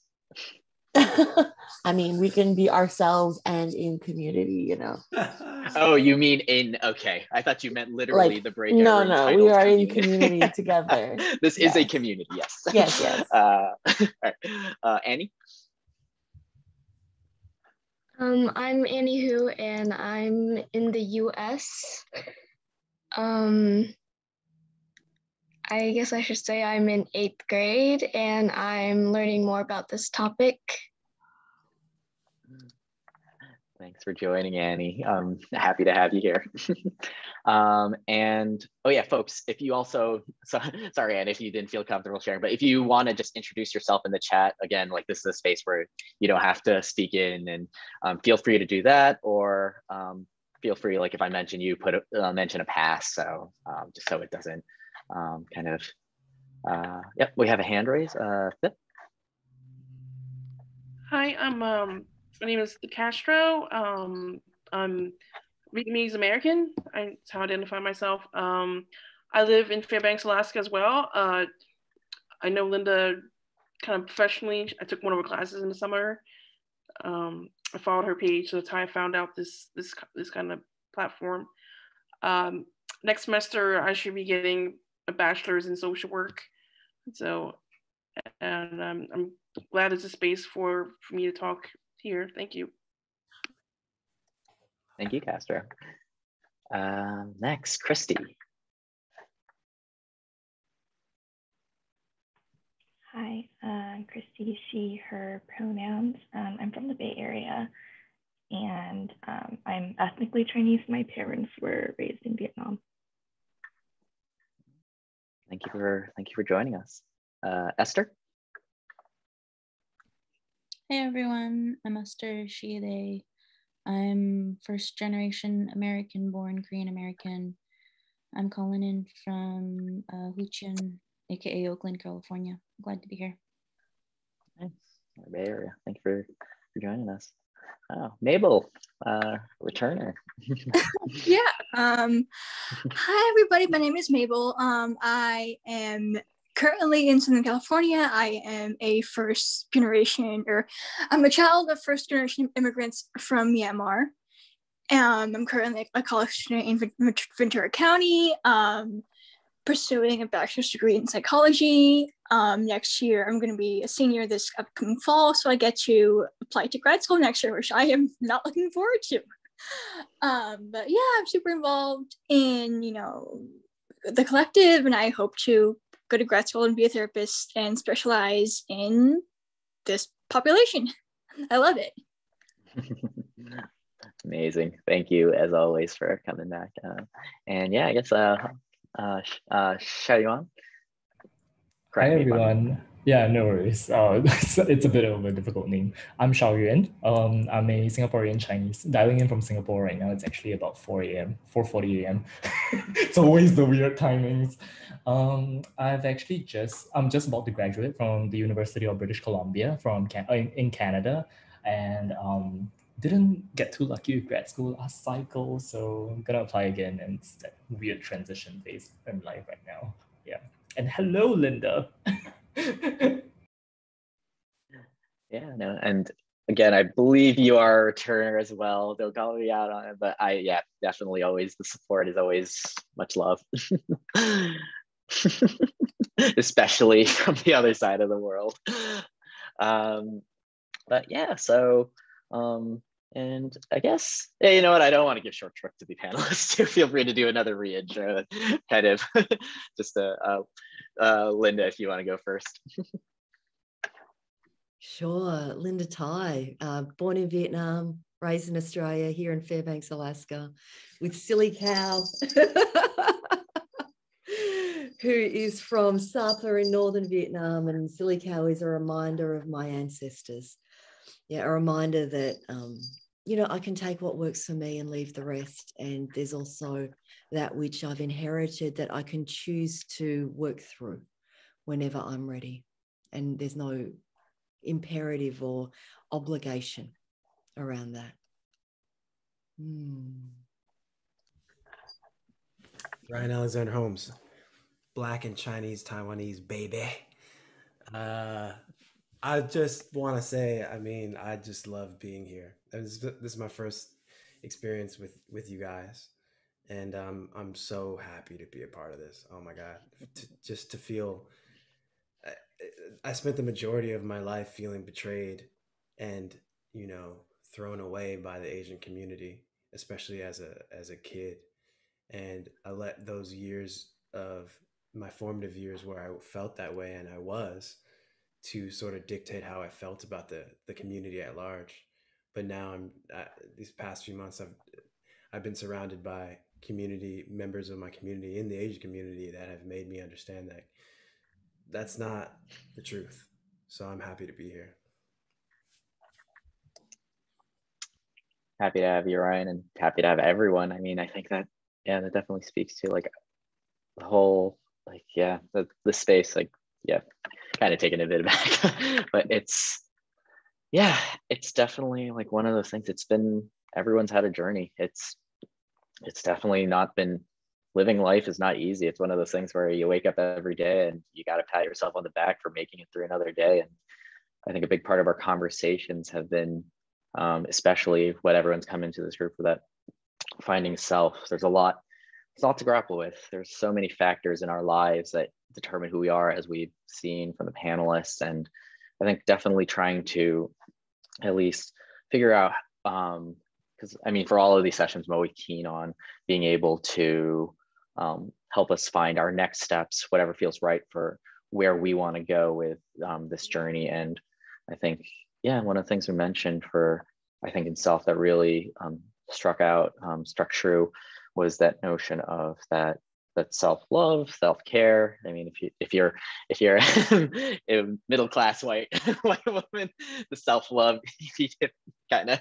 I think whatever feels like that self-acceptance, that I feel like that's a really hard one for a lot of us to kind of get that sense on. And I think that is a big part of that being able to find yourself. So I guess like kind of want to open up to the floor, or if folks want to raise hands, whatever feels comfortable, just kind of doing a check with yourself. Like, I mean, this might be too big and we'll go into more concretes, but like, how are you? Like, how are you with yourself and just like in this moment?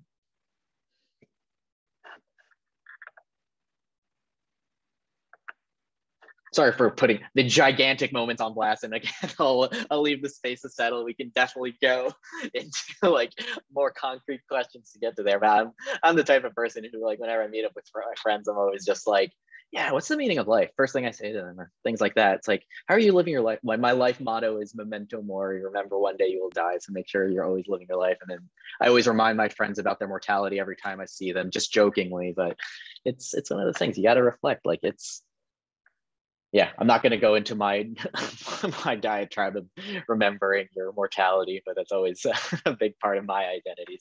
So yeah.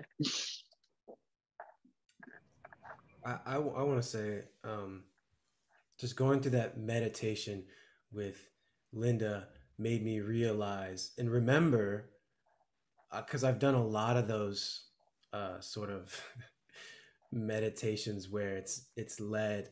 I went to drama school, and my drama school is very diverse. We actually had a Japanese, my voice teacher was a Japanese American woman from Canada. And I've never had a teacher, an acting teacher that wasn't white. And that was the first time I did. And the things that we did in class, I had to get used to because we were doing ridiculous things, you know, like becoming animals and letting out sounds that we've never let out before. And I just remembered how weird I am and how I'm allowed to express that and not feel shame about it. And the only reason I feel shame is because I'm allowing myself to feel shame. So I say all that because, you know, that's the topic of this breakout room we're in, but also because sometimes we can forget the power that we have in our own uniqueness, right? And the joy, the extreme elation and joy that you can experience when you let go of all this other shit that doesn't matter and you allow it. Sorry, I'm cussing, Annie, but letting go of all this crap that's in your mind that doesn't allow you to express yourself. Like if you want to be a snake on the floor for 20 minutes out of the day and just think about what it means to be a snake, go do that. If you want to hug if you want to hug your teddy bear, silly cow from Vietnam, your do that. And like, who cares what people think? Like, does it bring you joy? If it brings you joy, then do it. You're not harming anybody. The only fear and danger that you might face is someone judging you, whatever. The joy that you experience is way more powerful than the shame that they're going to try to project onto you. That's not yours, it's theirs. And you should never carry anyone else's shame for them.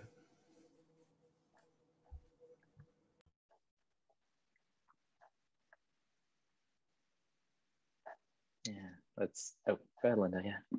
Yeah, and it can get so confusing when shame becomes intermingled with love.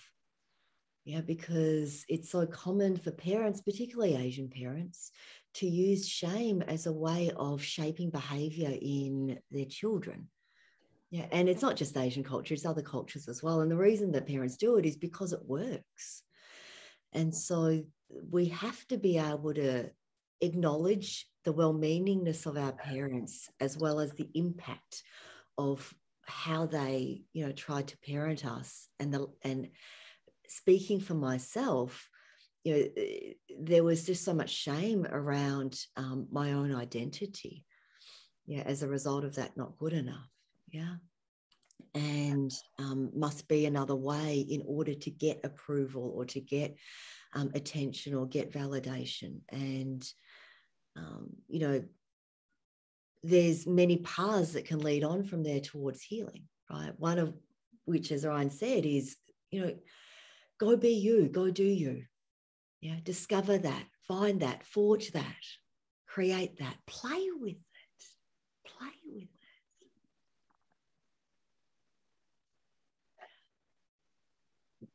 Yeah, no, that the notion of the shame internalized, that's a big one. Like that I know it's like informed my identity. I mean, being Filipino, I grew up Asian Catholic, so double dose of shame, double dose of guilt. You got the Asian guilt and the Catholic guilt, so coming at you from all angles. But yeah, no, it's one of those things where I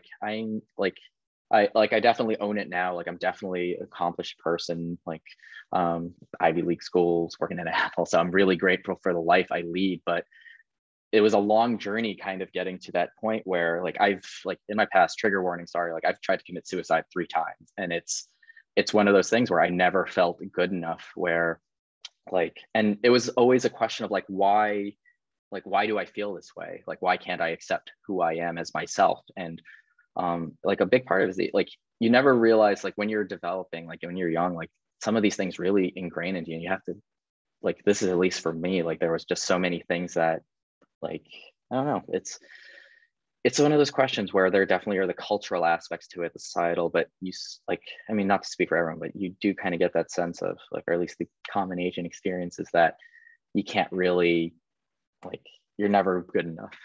And I think accepting yourself for good enough is a huge step to really track back from, and I don't know, recognizing that worth. And I mean, one of my other big tenets, not remember you're going to die one day, but don't worry, is everyone has a story worth telling.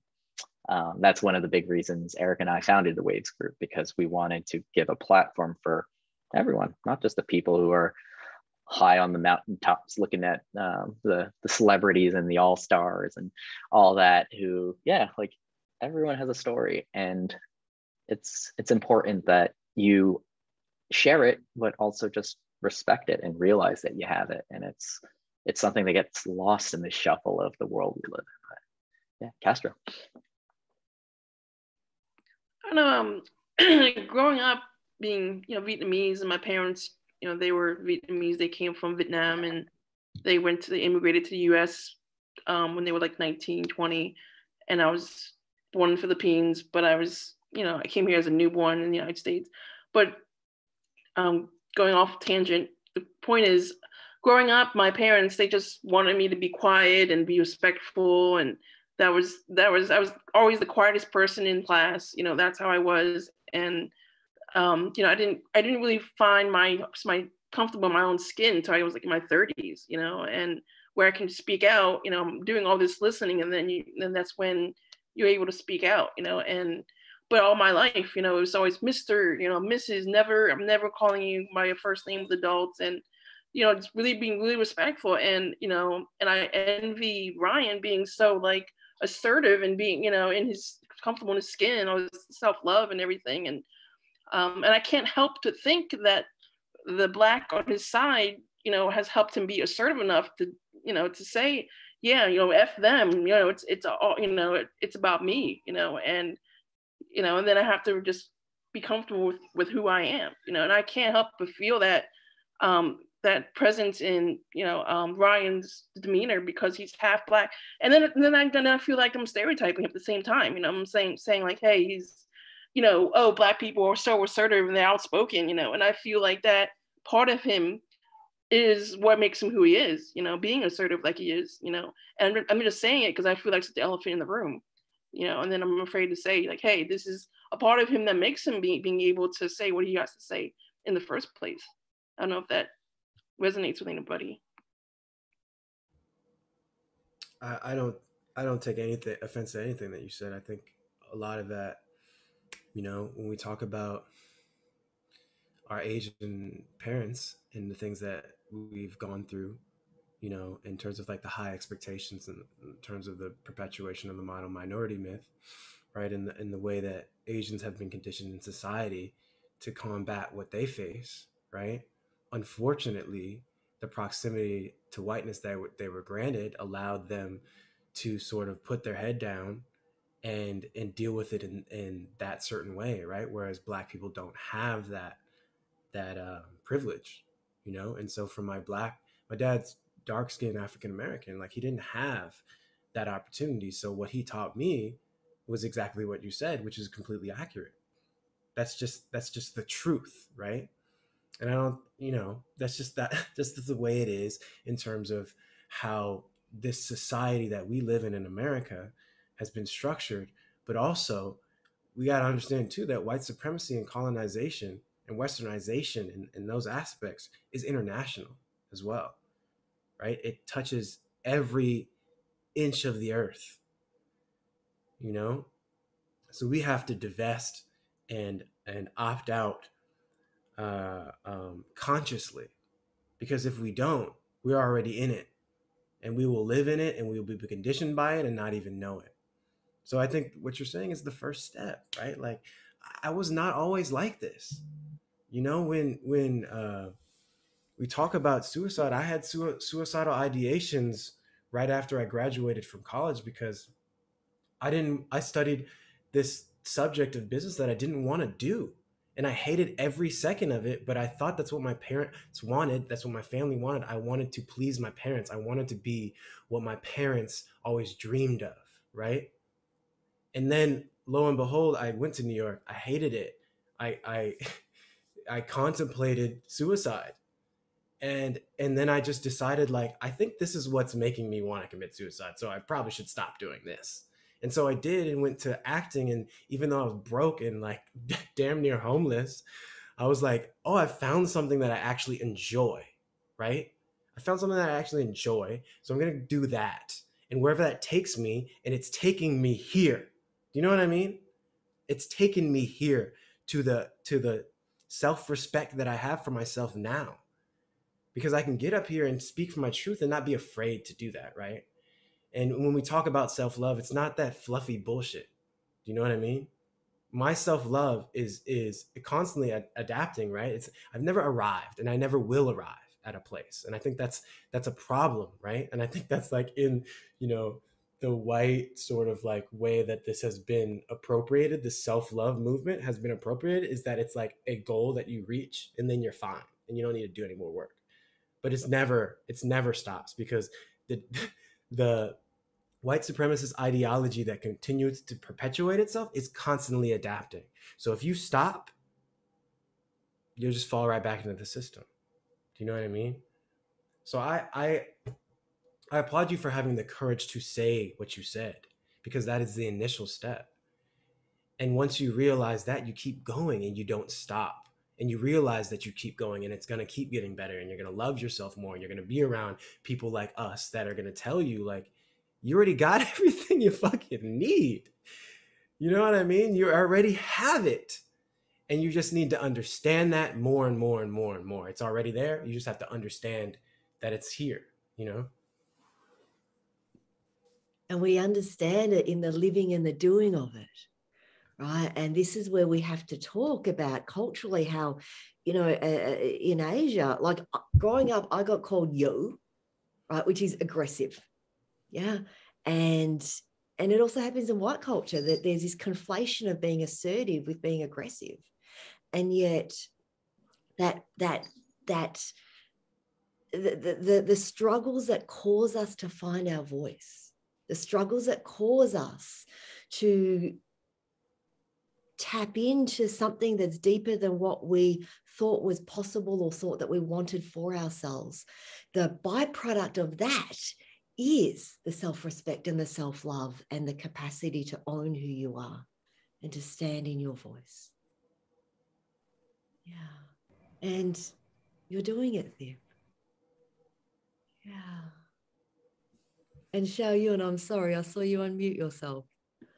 No, go for it. Because I mean, just adding on to what everyone is saying, I think it's a constant process. I think the fact that you've managed to take the first step, kind of like what Ryan said, is important. And it's a constant process of finding people, like where the conversation was going, finding the people who can provide that right environment for you to find yourself, to love yourself a little bit more, even if you're never going to reach that end point of like self-love, that mythical goal that nobody can get to, especially BIPOC people, because self-love is not for us apparently.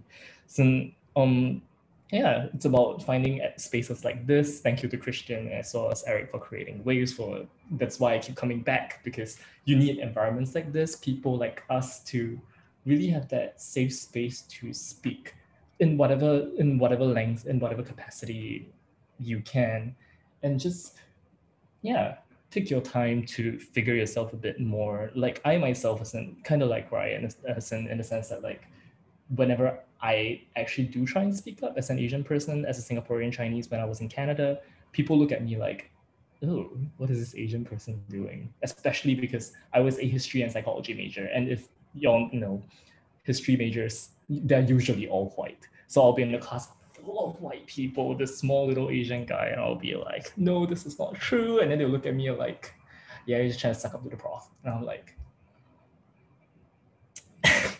and I don't think it helps that also, kind of jumping off what Linda mentioned just now, it's not just that shame is effective as a tool for kind of like bringing us up for our parents, but they themselves don't necessarily know how else to navigate around bringing their children up, because that's what they were brought up in. That was the culture they were brought up in. That was the environment they were brought up in. That was the tool that was used on them to basically discipline. And that kind of just gets brought down generations after generations. And this culture of shame gets stuck with us until we are taught otherwise, until we realize that there are other avenues to treat ourselves better, to treat the people we love better, to treat our future generations better. So like, it's a constant process with everyone, not just for ourselves, but also the people that we love around us.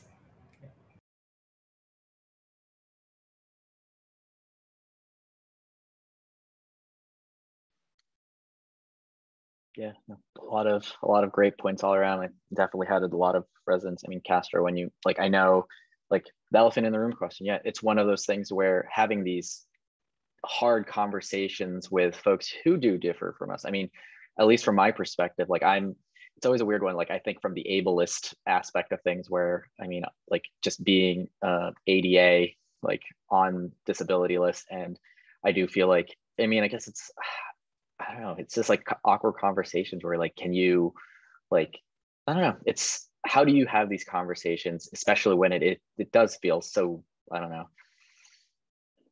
But I really appreciate the dialogue that Ryan, and like being able to offer that vulnerable space to just be able to have that conversation. I think that is where we need to go, to be able to, like I said, like earlier, like empathy and understand. You'll never understand someone else's experience, but the only way we'll know is being able to talk about these things without anyone jumping all over our backs and saying like, yeah, you know what? And yeah, no, like that notion of like, I had my moment in college where it was like, I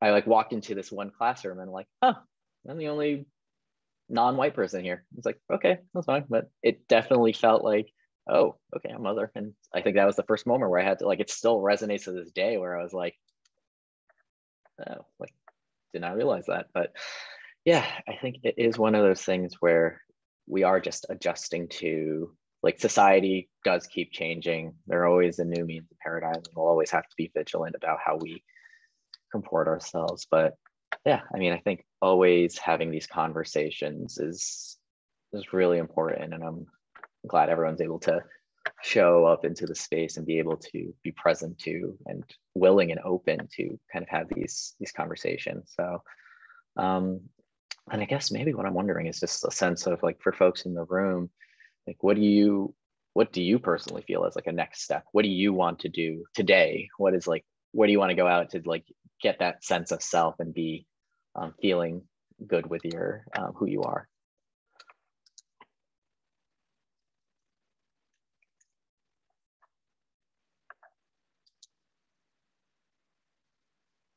And I could start too if oh, I don't know if hand up is for you, or. Yeah, I just want to talk a little bit about the anti-Asian discriminations that have been happening from the pandemic and everything. And I was reading Linda's page about a woman named Genevieve, and she was just like, why do we need to assimilate? Why do we need to fit in? Why can't they fit in with us? You know, try to see our perspective of things, and why do we have to keep assimilating and fitting in? All we've done is trying to fit into the culture. I don't know, that makes any sense. I don't know. It kind of resonated to me a little bit.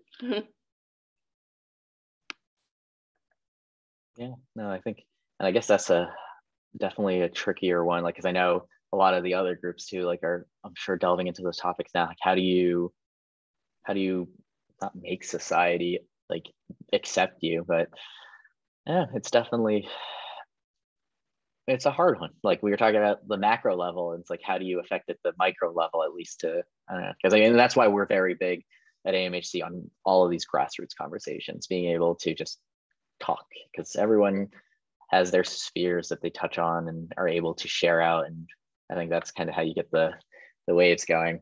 That's not why waves, it might be why waves called waves. Side note, waves is all capitalized. We don't know why. Eric and I still to this day have that as an inside joke. It's like, it's not an acronym. It's what it is. It's just what we decided if it should be called in all caps. But yeah, Linda, were you going to mention something? Yes, to piggyback off what Thip was saying, what I've recognized for myself at this point in my journey, I'm 44, and I've spent a lot of my adult life like avoiding Asian spaces, yeah, or just a lot of the circumstances of my adult life was that I was the only, BIPOC person in white spaces, and that actually became my normal. And the last couple of years, I have intentionally sought out BIPOC spaces, and I've intentionally sought out friendships with BIPOC individuals as a way of reclaiming and deconstructing within myself the ways I have internalized the Asian monolith, the Black monolith, the Indigenous monolith, so that I can dance in that mosaic in my own life.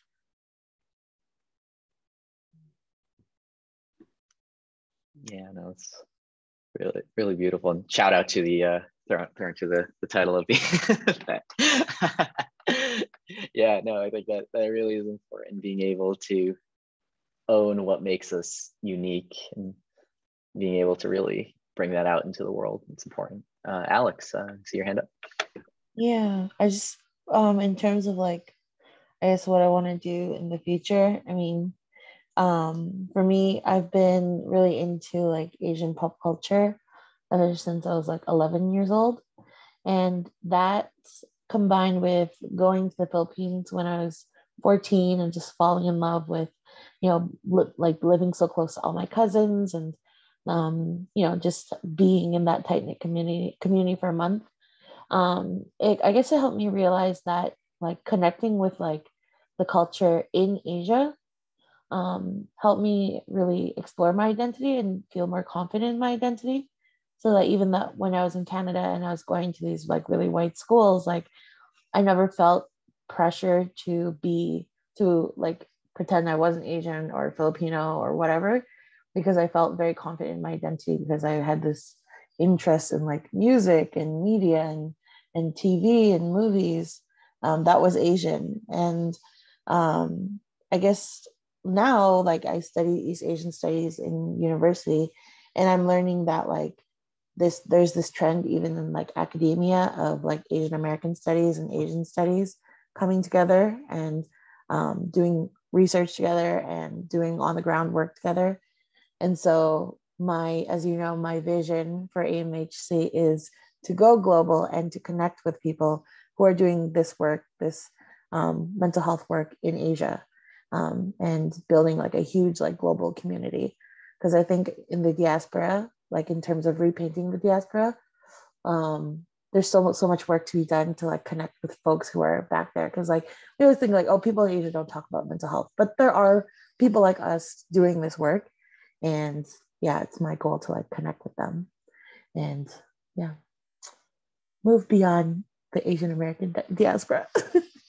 As I always like to remind you guys. I'm like, guys, this is an American term. No one else says this. So yeah, that's my goal for the future. Hashtag Alex's plan for world domination. World domination for AMHC. But yeah, no, I think that's super important to be able to get the word out there. Like, yeah, people are talking about it and just inviting that conversation, because it is something that like that is one of the universals. We all have mental health. We all have brains, and we all think, and we all have experiences, and recognizing that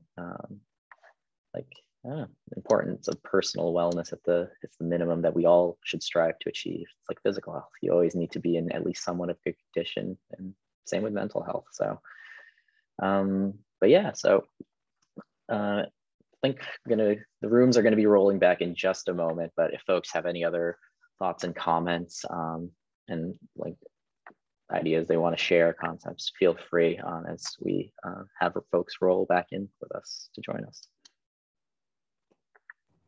I'm just going to jump in to make one small point about what Alex just mentioned. I'm speaking as someone who's based in Asia right now, in Singapore, and just completed an internship last semester in a psychology clinic. It's a very privileged space. Mental health is a very privileged thing in Asia. People think that it's only the richest, the people who can afford, who can, and everyone else don't seem to think that it's something that they can just indulge in a society where it's a constant rat race. So I'm excited to see how you're able to especially reach out to people who are on the ground, people who are not in these privileged positions, to talk more about their mental health, talk about the importance of mental health, especially situated in Asia, especially in a region where there might not be this much emphasis on mental health.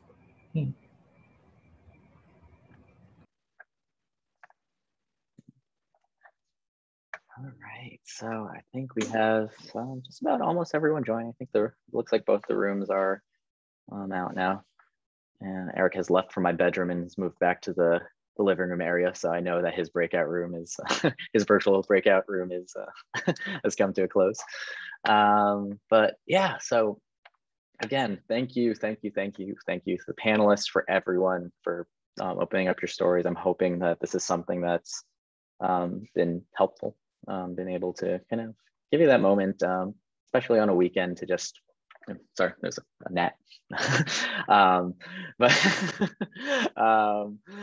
But yeah, no, to be able to kind of just think about where you are at right now, and where you kind of feel like you'd like to be. And I think that's all you can really do on the day-to-day. Just be able to be comfortable with yourself and see what you can do and what you want to do. I think that's hopefully a good parting feeling. So before we do break, everyone in the chat, if you could type in 3 words. So again, just our little recap experience, try and recall where you were at the beginning of the session, and kind of where you're at now. And hopefully it's gone more positive.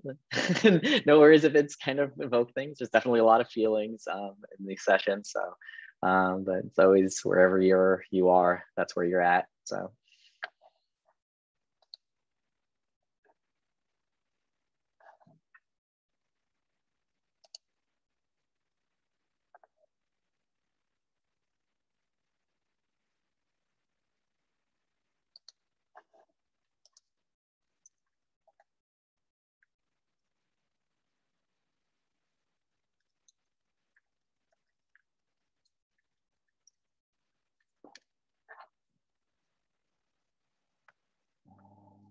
Relief, tumultual, elated, hungry, hopeful, connected, no, hungry, yeah. Optimistic, thoughtful, excited, sleepy, grateful, happy, satisfied, rejuvenated, relaxed, and community nourished, energized, encouraged, safe, grateful, provoked, encouraged, hungry. Yeah, no, awesome stuff. And I guess with that, like, I hope, yeah, as far as kind of like what you can do as next steps, I mean, always given our plugs for ourselves, but AMHC, we definitely, as a whole, always love to promote programming across different avenues. Waves is one of the channels that we share, like just creating informal spaces, but you can check out I forgot what our website is, asianmhc.org, to find out more information on some of the activities. If you'd like to volunteer, we have our Subtle Asian Mental Health Facebook group and Asian Mental Health Professionals Facebook group. And yeah, follow us on social media, Instagram, YouTube, Twitter. And yeah, we also look to, yeah, I can pop it in for you. But yeah, we also are starting to offer up support programs for the community, free, just have to sign up, and we're looking to open that up to more groups. And yeah, as time goes on, we're looking to revamp our directory, make it more accessible, and to offer more just services to the community. So definitely keep an eye out for that. But yeah, so the recording will post it, if I recall correctly. I think it posts automatically to our YouTube account after it's done, but the way Zoom's been going today, I honestly have no clue. So we'll share that out once once we're done here. But yeah, so Deep shared some resources in the chat. So hopefully folks are able to click on that before dropping off. But again, yeah, thank you all for joining today, and hoping you're all stay safe and well out there as the world starts to open up again. Yeah, and we will stop recording and take off live.